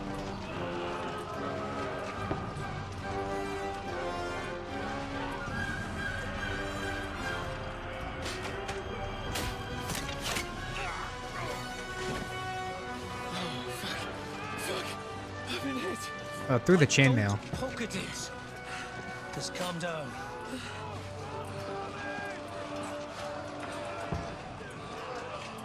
Oh, Dentist Fortuna, fucking you, that. Yeah, better in the pack, dude, than in the moneymaker, you know? You're only supposed to deliver a message to Trotsky. And the most adventure I was expecting was a fuck or two. Oh shit, that arrow.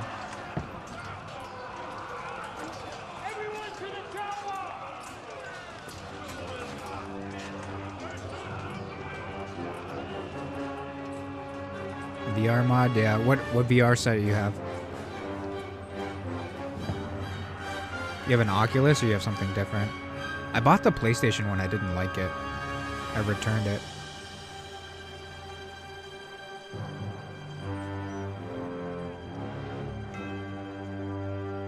Quest 3, okay. Which one is that one? Let me see.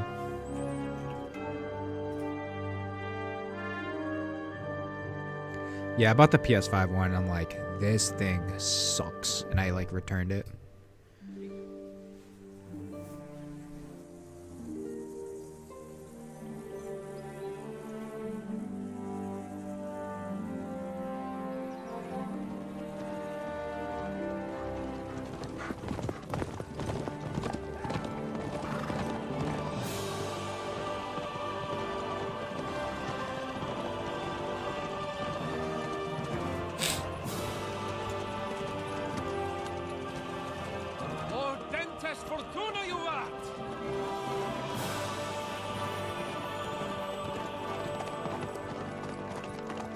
What's that you keep yelling, Sir Hans? Good gracious, Henry, you don't mean to tell me you don't know Latin? My apologies, Your Grace. Unfortunately, I was too busy shoveling shit and picking turnips to find time for studying Latin. We shall have to rectify that. I can't have an ignoramus for a personal bodyguard. Anyway, this Audens, whatever. What does it actually mean? Audentes fortuna juvat. Fortune favors the brave. I don't doubt it. All we have to do is deliver a letter to going Lord on, Otto Earl? von Bergov and ride back again. Doesn't take much bravery. Christ, Henry, don't be such a stick in the mud. My wife's gonna love this. Out of that hellhole One of her where we can degrees is finally in enjoy classics. some adventure, see a bit of the world, And fucking speaking Latin. She'd be like, oh, I know what that means. and simply have some fun. Sure, but you promised Johannes that you'd be as good as gold, and I'm personally responsible for your safety. Besides, Trotsky's in the middle of nowhere, so I wouldn't expect much excitement there. God help me, my bodyguard's a monk who can't speak Latin. Sir! Trotsky!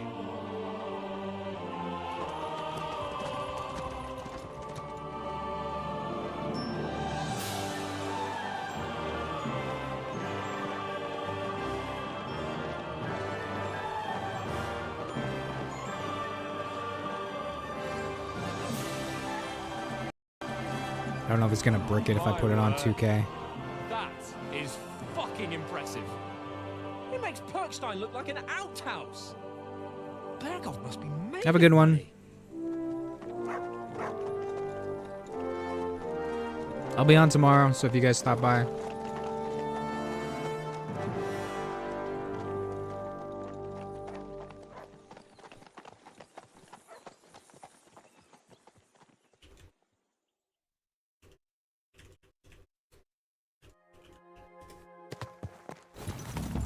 Well, Henry, looking forward to new adventures?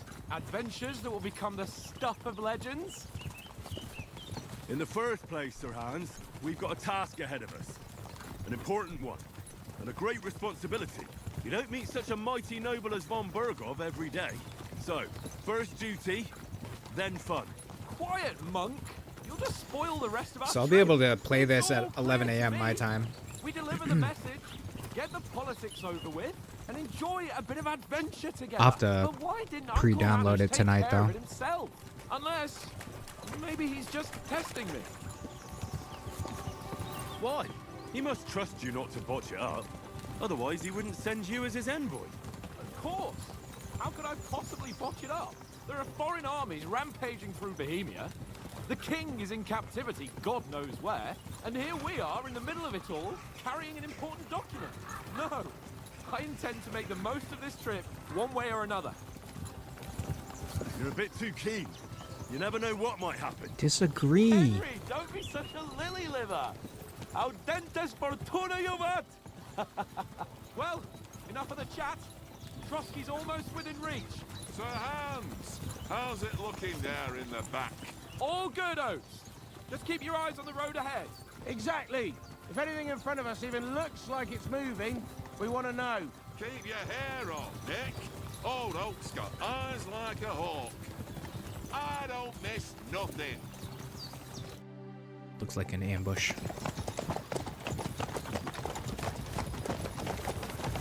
Sir.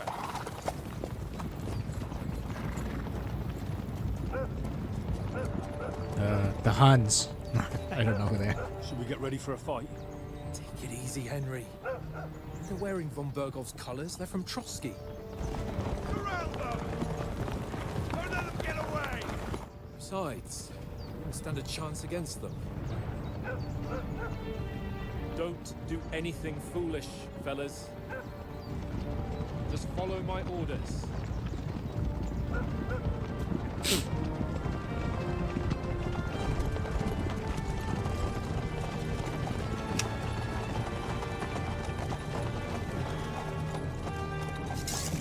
Halt! My sword would be What out. are you after here? Is this usually how you greet visitors, my good man?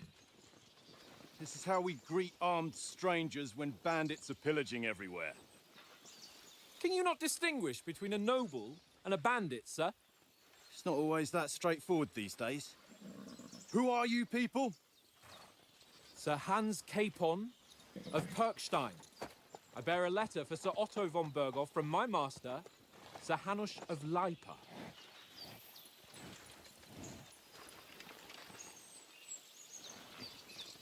Dude, those guys are cock-locked, ready to rock.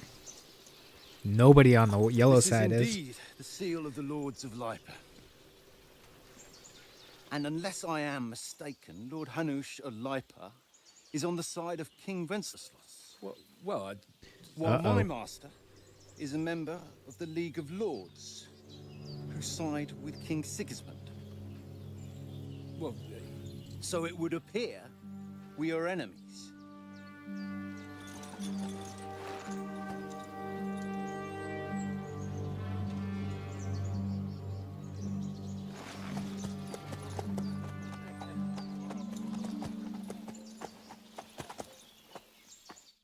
We're not enemies. We're carrying a message with the aim of putting a stop to the hostilities. And who are you? Henry. From Skalitz. I'm a soldier and Lord Capon's bodyguard. I'm an advisor, nobleman, and an envoy. I'm the scout of our company. Oh, this is where you pick your playstyle. Interesting. Soldier likes nothing more to do than to have a weapon and wear a strong suit of armor. He's also infamous for his short temper. Advisor prefers to solve things using his knowledge, sharp tongue, and a kind word. Scout likes to hide in the shadows and solve tasks silently, undetected and by stealth. I'd probably be a scout, but maybe soldier's like first playthrough. By the power of Grayskull. I'm Lord Capon's advisor and scribe, and now an envoy as well. From Skalitz, you say? I like The sharp one tongue, that though. King Sigismund's Cuman forces plundered. And slaughtered everyone. Even so, I'm not going to Trotsky as an enemy, but as a peace envoy. Even so, you're still strangers here, and armed strangers to boot. And as it happens, we're on the trail of just Even such a so, man. I don't know who the So why fuck should you I are. trust you?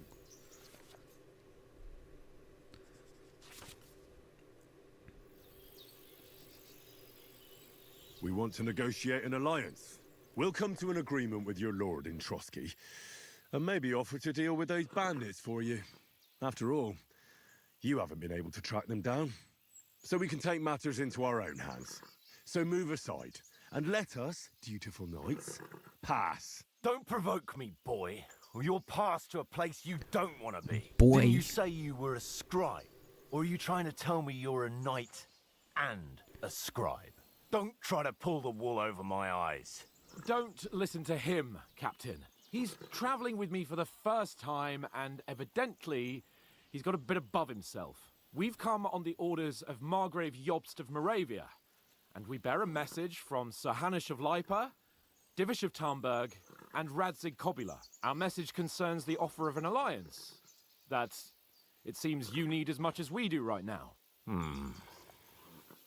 All right, then. You may carry on, but put your men in their place, sir, before their impertinence leads you into trouble.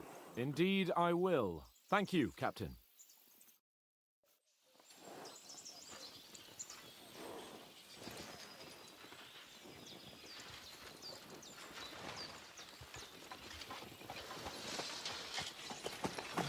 Sorry about the cold reception.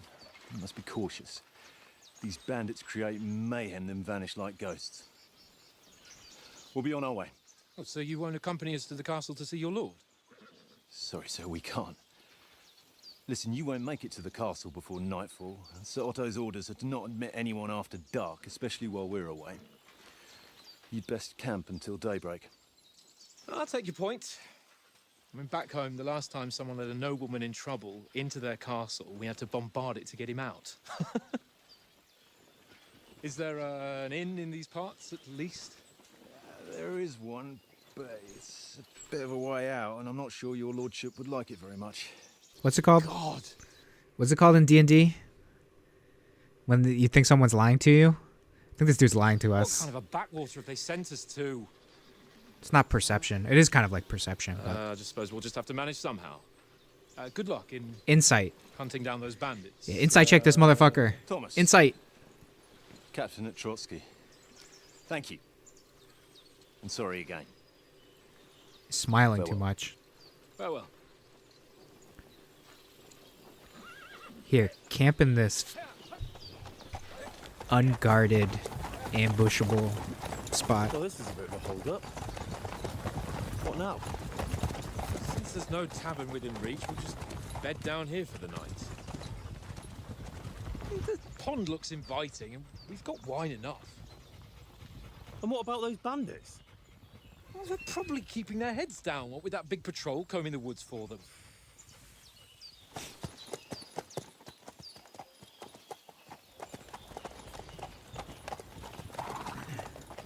I mean, I understand, like, repping your colors, Come but on, fellas! We'll camp here on the bank. I wouldn't dress the horse in At least yellow we can going bathe. through the woods. I stink almost as bad as the rest of you, and you lot are rank!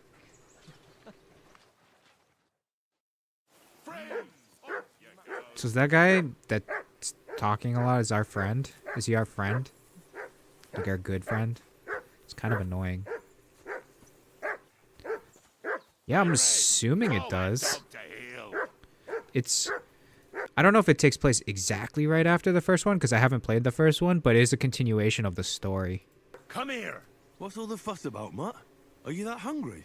All right, I'll see what I can get for you. Well, hoorah! Peace at last. That barking was a pain in the ass. 10 out of 10. You can pet the dog.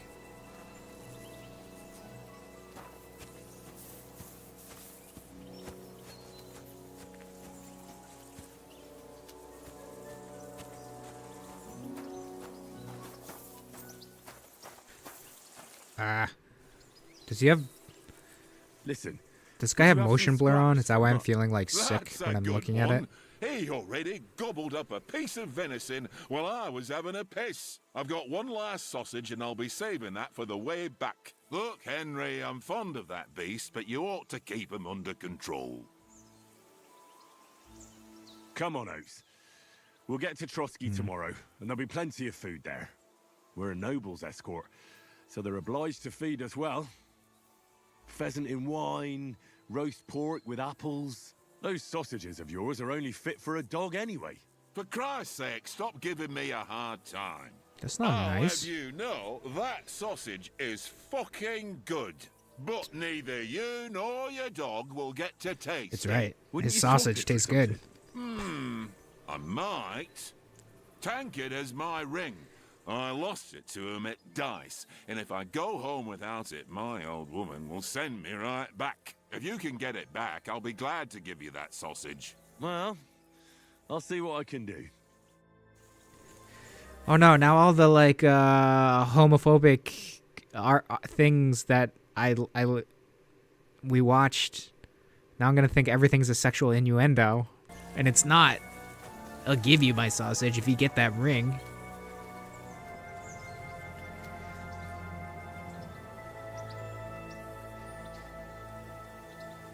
Free. What does free mean?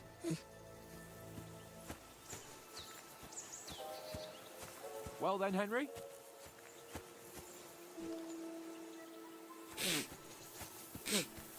Come on, Conrad. What? Let's throw a few dice. For the love of God. How many times do I have to tell you? I ain't playing with you. Why not? Because you cheat. I do not. Oh? And how come you always win then, eh? That's an easy one. I always win, 'cause you always lose.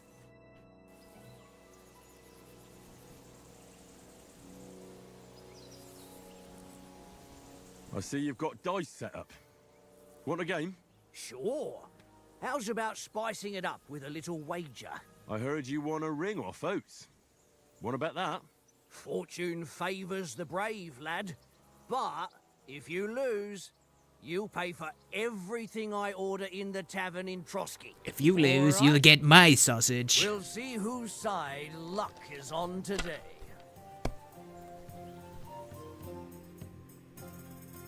It's just basic dice, right?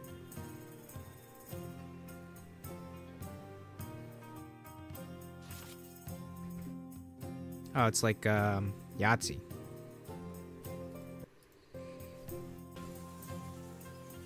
Mother of... Damn your eyes. You played well. Oh, he rolled it straight. What's to be done? A bet is a bet. Here's your ring.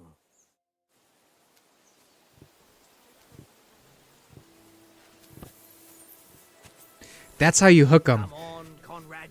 That's how you fucking hook him, right? That guy's a hustler. You let them win the first 2 or 3, and then you win the subsequent 5 to 6 games. What?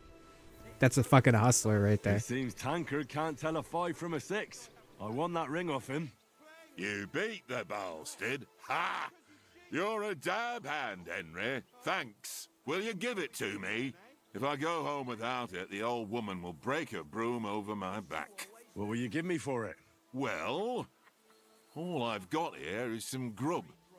Want a sausage? It's venison. All right. You want a sausage? And enough games. You won't easily find another mug who will exchange a ring for a sausage. Yeah. True enough. Hey, Conrad, one little game, eh? Leave me alone. Here, Mutt. It's all one little game. And then you go and take my last groceries.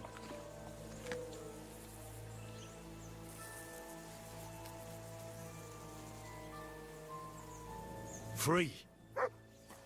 Couldn't like hold it out for him? You gotta put it in the dirt for the dog to eat the Henry, sausage? Oh, that was a tight thing with the captain, eh? I got the feeling you'd lost your tongue. Just for a moment. But true enough. That bastard surprised me a bit. Well, that's what I'm here for. To deal with that kind of stuff. And I must say, that was pretty good for your first action as leader of my bodyguard. Let's see if you keep it up. But we managed the situation all right in the end. He even apologized to us. If Hanush had seen it, maybe he'd finally stop treating me like a child, eh? Well, I don't know. When I look at you, well, let's not get ahead of ourselves. Kiss my arse. And by the way, since you're here, how about stretching our limbs a bit after that long journey? With a bit of swordplay. You're in the mood for that after riding so long? Certainly. So then, eh? All right then. Just a bit of swordplay for the hell of it? Or should we have a wager? Let's save the wagers for later. Oh, you afraid? Keep the biting remarks to yourself. You've got armor on, so just grab your helmet. Here's a practice sword for you. Have that ready too. Where did you pull this sword from? You don't have any pockets.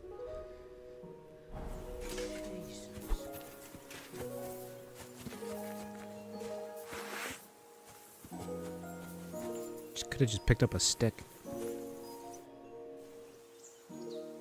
So, should we start? Ready? Wait, that was his helmet? That's his starting helmet? He's a goofy guy. He's a goofy guy. So, should we start? Ready?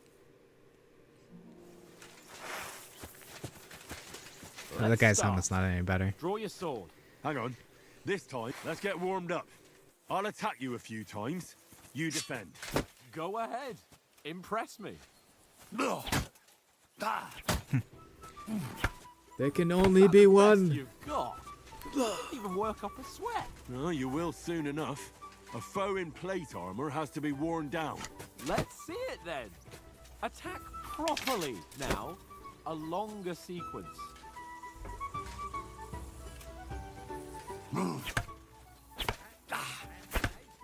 Where's your Kill Bill stance? Enough! Now you're warmed up, eh? Yeah.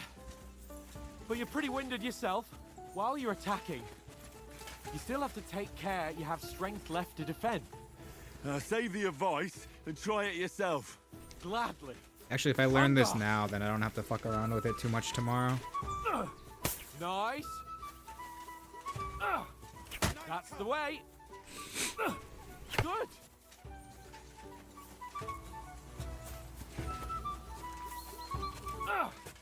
Nice. Leave me some room.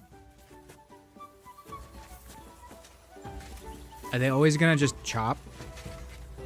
Like, if they're up here, they're always just gonna swing down? Are they gonna, can they do like this thing? Oh, that's enough. No one's ever won a duel just by blocking. You've got to make an opening to strike back. And you do that by means of a perfect block. Perfect block, eh? You've become a real swordsman. Start your attack then. You have to move sooner. That's not it. You mustn't block until after I start my strike. Try blocking later. So you gotta block when the shield's up? Oh, when the shield's like bright. Nice. But what about a riposte? Reckon you can manage that? Why wouldn't I? Nothing to it. I just follow up a perfect block immediately with a strike. I'll show you. Get ready. So block. Why didn't you strike afterwards? And then swing. So right click, left click. Sweet. Just bitch slapped him with the sword. Nice. Well. So when I was younger, I played hockey. I played hockey up until high school. And then, actually, no, I played a little bit like club hockey in college. But we didn't do it in college and like late high school. But when you're younger, you do this thing called helmet boxing in the locker room. You put your gloves on, your hockey gloves, and your helmet, right? And you would box the fuck out of each other. Kind of like this. Hey, you're not as good as Captain Bernard, but that wasn't bad. Be sure to You gotta know how to swing at people, you know. Or it's American hockey. Perfect block, and it's best to American hockey, very good now. But when I was growing up, the Canadians are always more skilled, so the Americans had to be tougher. follow up right away with your own riposte. Yeah, right. I remember playing with some But what Canadian if I kids. It's was like to trying to keep attack up with in a such a way fucking that you racehorse. can't make a perfect block? Then it's best to attack at a spot where your opponent isn't covered, where he's not holding his weapon. You defend, and I'll show you how. All right, come on then. Nice. No, that way I can block you easily. All right, I get it. Can you hit him in the legs? Or is that what that last attack was? And explanations. Let's have one training duel to finish up, eh?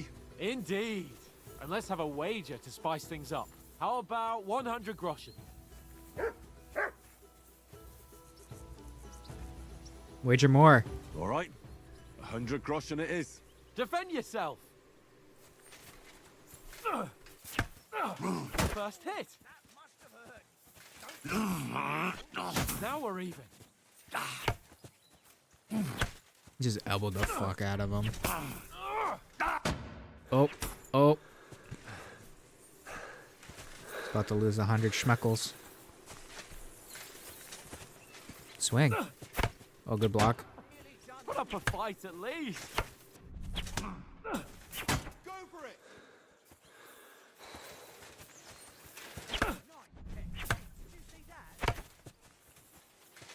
So the best is probably the best is probably to block and then counterattack. Like that. What he did to him.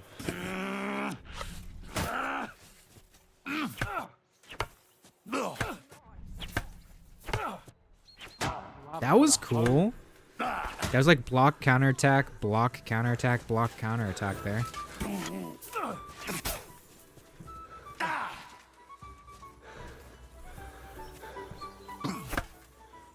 I like the music. Put up a fight at least.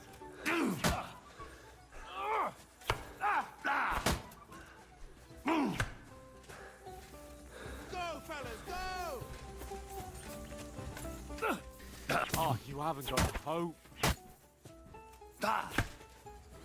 Whoever's playing has clearly never played a Souls game. They are not managing their stamina. Put up a fight at least.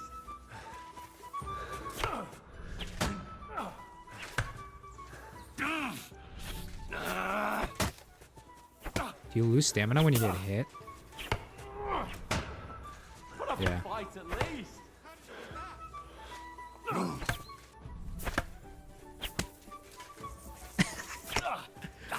Some of the bitch slapping sounds.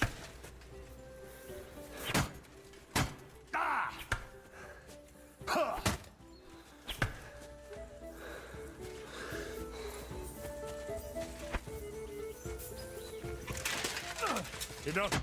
And you I yield. had it. I say the victor is clear. I'll get my winnings from you later. Now it's time to eat.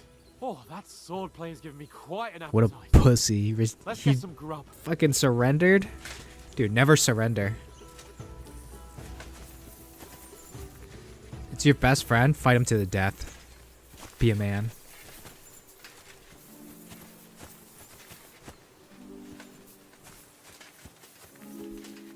Squid Game's that shit. So who won, gentlemen? That's obvious, isn't it? Henry learned a lesson or two, and I won our bet. At least I'll have someone to buy me drinks in the tavern. It was almost like that time in Rattay. True. Only I won that time. Your bow, which came in very handy afterwards. You were unbelievably lucky, beating me after just one day of training. True, I wasn't in my best form that day. We had a drink or two beforehand. Oats? What's this food supposed to be? What's left of our supplies. Tomorrow we'll be at the castle, and we'll get some decent grub. If you told us earlier, I could have shot a hare. And you could have cooked it like they did in the tavern the day before yesterday. That tavern where you drank away all your coin? Ha! You've got to have some fun. And then you tried it on with the innkeeper's daughter when you were shit-faced. She was pretty.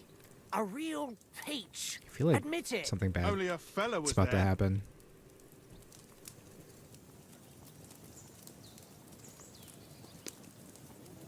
He was well pissed off.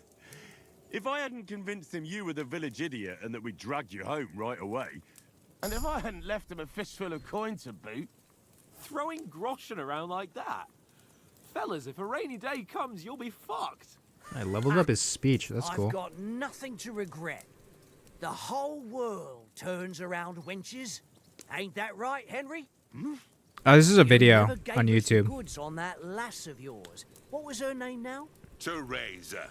She lived with that crook Peshek at the mill. And she saved my life. It's like a first 40 minutes of the game. Aye. She's a fine lass. And? Is she any good? Like, is she any Trust good? me, that was not my fucking swordplay. She's brave. She saved my life when I went back to Scallis after it was raised. It's gonna be out in power of Grayskull. And that's all I'll say. It's 11 a.m. my side, so that'd be for 16 hours. You know, this travelling isn't too bad. Apart from the mosquitoes. Aye. Apart from them. These guys are professional, right? Outdoorsmen, travelers, knights, whatever. And they're bitching about mosquitoes, and they camp down near a fucking lake. Immersion broken. No, I'm just kidding. Where were you yesterday evening, Henry? You were late for supper. That's not what I call watching over our Lord. Hey, don't make trouble. Mutt caught a scent. I was with you the whole time. I was looking for some shelter. Oh, so this is like ways to like level up your what you want to be good at in the game. I need a bit of peace of quiet. Scholarship, survival, stealth, hound master. Okay. Stealth. I needed a bit of peace and quiet. I had a stroll around. So whoever's playing this is going for speech. Checking out what plants grow here. Praying for the success of our mission. Then I came back. At last someone with some sense who's not in a hurry all the time. If I always had to think everything over, but... I wouldn't have rolled in the hay with so many girls if I spent my time just thinking about it. Thanks for the prayer, anyway. And what about, time, sir? I mean, will we be getting any time off, sir? It depends. It's like Once von Berghoff hears us out, we should set off back home immediately. What? Straight back on the road? Well... Survivalist trick. You hold your arms out and you put your fingers under the sun. And I think it's like every finger that's under the sun, between the sun and the horizon, is like 15 minutes. Does anyone know anything more about von Berghoff? Something like that. Only what Sir Hans told us. That von Berghoff is a big cheese in the royal court. That's why we're going to negotiate an alliance with him. You summed that up nicely. But yes, that's how it is. He's the Royal Chamberlain. So if you have 3 fellas fingers, will it's never 45 meet a more minutes till important sunset. noble than him. I heard he insists on having the finest swords, and that he's got a big collection of all kinds of swords and daggers. Collecting them ain't the same as knowing how to use them. And is he any good at sword fighting? It ain't nothing easy to learn. The sword is a wonderful weapon. I prefer maces. I can even manage without a weapon. Oh shit, you can do unarmed? That's cool. I prefer shooting. The sword is the weapon of a master. Balanced, fast, and suitable for all... Kind of wanted to be a sneaky bad, bad person, sneaky boy with being a bad person, but I might just do it like a Black Knight, like not a good knight person playthrough. You have to train with it and try to improve your technique, but the result is worth it. I feel like everyone's gonna do like a training white knight kind of playthrough. Oh, swords, swords, swords. No doubt you're going to tell us again how the perfidious Ishvan Toth stole your sword. And I thought you'd come round to thinking about other things. That sword is the only reminder I had of Pa. We forged it together, just before he was slain. Well, that's another matter. I suppose you've heard enough of that, eh? Well, you know. Nah, it's all right. Well, I wouldn't want to be in Ishvan's shoes if you ever come face to face with him again. What? So Radzig ain't dead, though? Enough, enough. Otherwise, we'll be here for hours again, hearing how Martin the Smith raised him, even though Radzig is his real father. It's complicated, and let's leave it at that. No offense. Who'll help me tomorrow with getting supplies for the journey back? We rolled dice for it, and I won, so Conrad goes. What are you on about? Enough.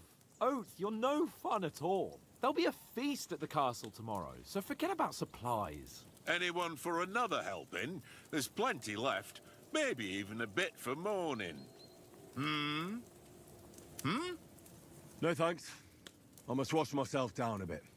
My words exactly. We can't turn up at Trotsky tomorrow in this state.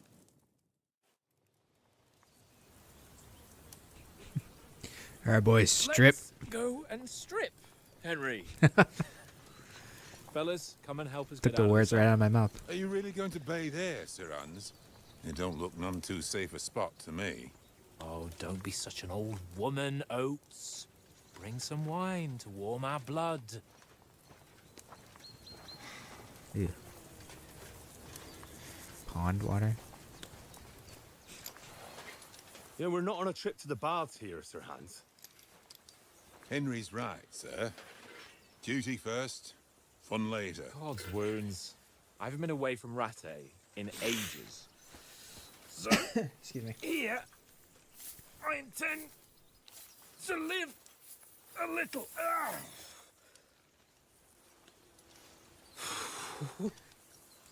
Blasted iron shirt. It must feel so nice. Oh, what a relief. I feel like I've just shed 40 pounds.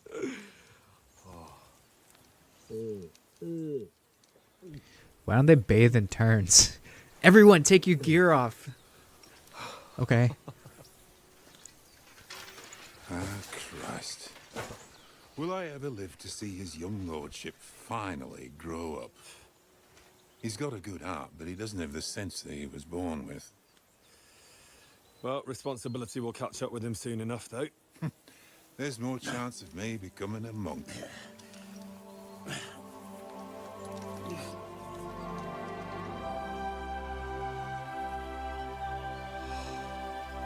That's a view fit for a king.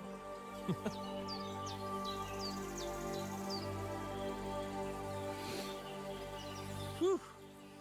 You were right about our stench. It looks like where I grew up. Let's hope this There's some water isn't areas too like cold. this. You wouldn't want your pride and joy shrinking.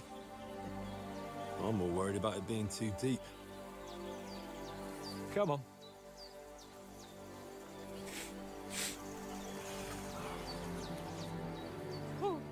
Oh, that really shrivels the old ball sack. Yeah, it's fucking cold, yeah.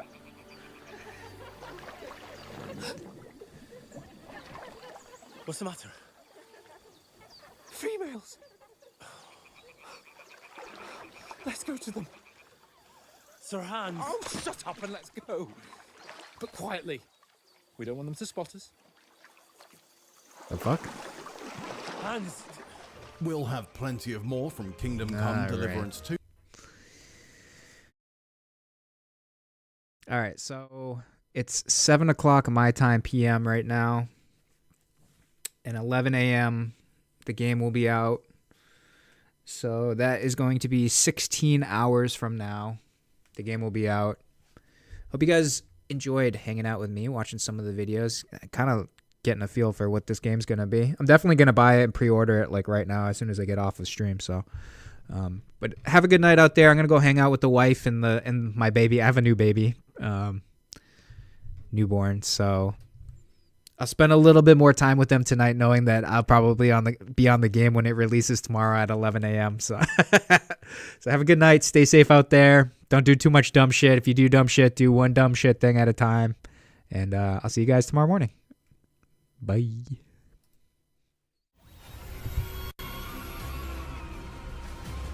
You know where that's gonna go, Mr. Kangaroo.